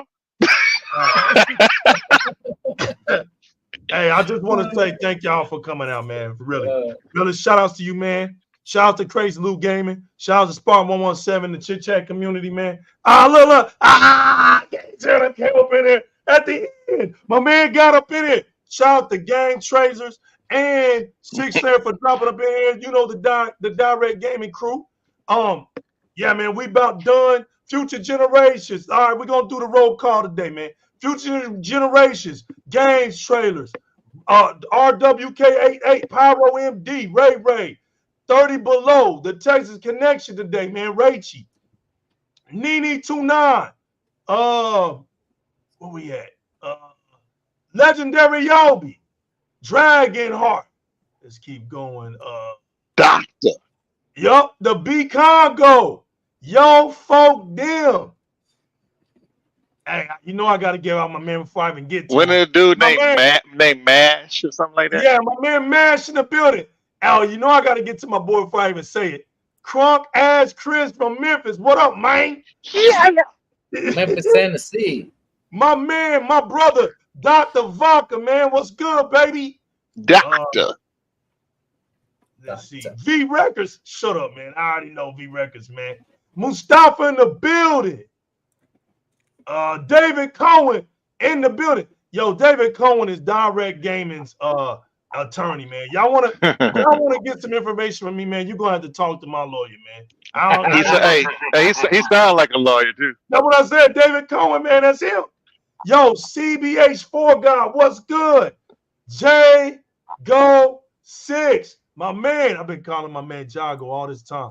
He ain't checked me, but I got him this time. It's J Go 6 in the building. Since we own J Go 6, the other Zinc, those are my two Maru gamers right there, man, in the building. Zinc came through.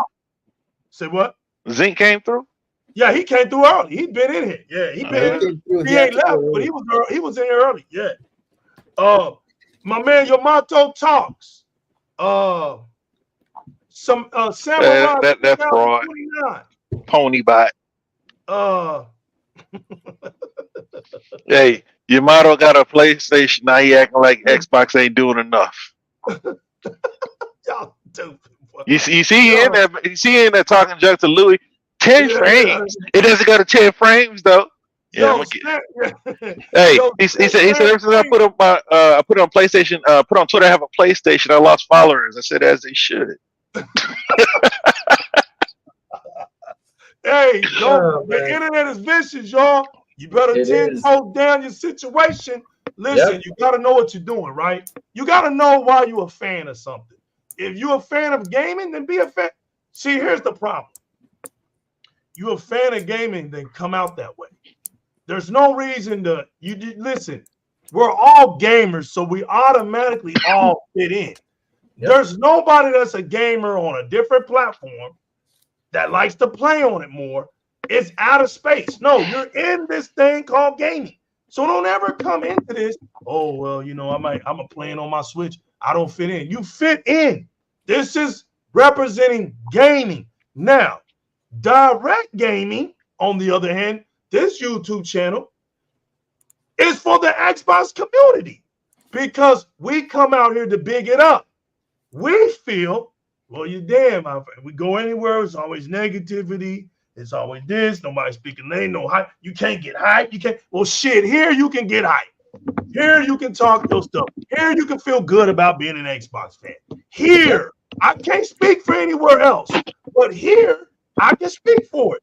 Just know, hey, listen, play where you want to play. That's not our business anyway. Do your thing, but stand for something. Oh, man. Come out standing for something. If you're a gamer and you love all games, come on. See, the only thing about it is this.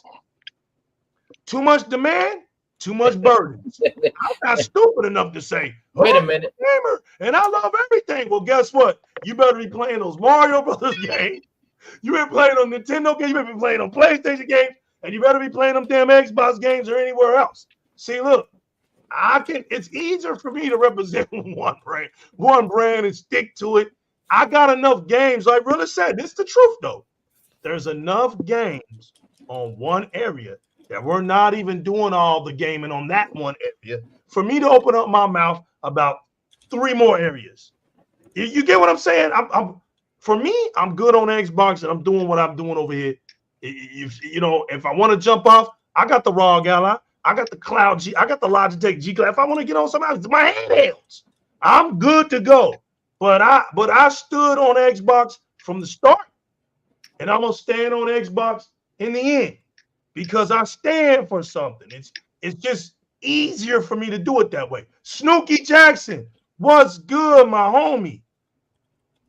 Of course, the legendary Drawn TJ. Thank you for all your support that you do for me and Lou, day in and day out, man. All we want to keep continually to say to you, man, is thank you, bro. Let's see, anybody else? Let's see before we get off of here. Let's see. I think we're good. Oh, Mr. Kima, my other homie. Man, you know what, man? Di-RRec Gaming is getting a lot of texting people on here now. Now I'm finally starting to feel good because it used to be a bunch of New Yorkers, man. Every damn time, bro, from New York. Pyro MD, what's good, famo? Alan again with Jay. Oh, he got Jay up here. It is a sickness. Shana in the building. He would have snuck up in here. I sent him a link. I did send you a link, man. I don't know if you saw it. Yo, you know my man Spy. I know I don't ever say his name right. Realist, what's his name, fam? Which one? This one. Oh, Varun Kaspai. Yeah, Varun Kaspai in the building. I wanted to represent him this time, man. Let's see. Oh, man. What a great show. Oh, my man Unlimited Production. Oh, yeah. Hey, finally we get H-Town. You know what I'm saying? H-Town in the building. All y'all Arlington, Dallas, Fort Worth cats, man. Finally we get an H-Town representative. Right. Hey, Jacob Novick in the building. And I think, oh, no. Last but not least, Deploy 619 in the building. Yeah, shout out to Deploy. Oh, I'm sorry. Damn, we still Emmanuel A1. Let's go. Shout out to Emmanuel A1, man. That boy has been missing in action. Yep. He used to be everywhere. And that's it, y'all. just want to say, man, appreciate each and every last one of y'all, man. You know what about. Always remember, man, keep it gaming, man. Always keep it gaming. We represent Di-RRec Gaming, y'all, where we bring streets to gaming and gaming back to the streets. And we out of here. I'll see y'all next time, man. Y'all be safe out there. Remember, don't hurt yourself playing too many games, and make sure you look both ways. Oh, before we get out of here, man, Island Gaming with Jay is in the building. Yo, Island, they hurting themselves out here on these PlayStation controllers, man. So I gotta let them know. Be careful. Right, be careful playing those games. We know y'all got a lot this year, and we know y'all had a lot last year. So make sure you get your hands massaged. Be safe. Don't trip over your controllers and things. And see y'all next time. Man, my stomach growling. Be with you. Yeah, it did. Peace. Yeah, it's a time to go.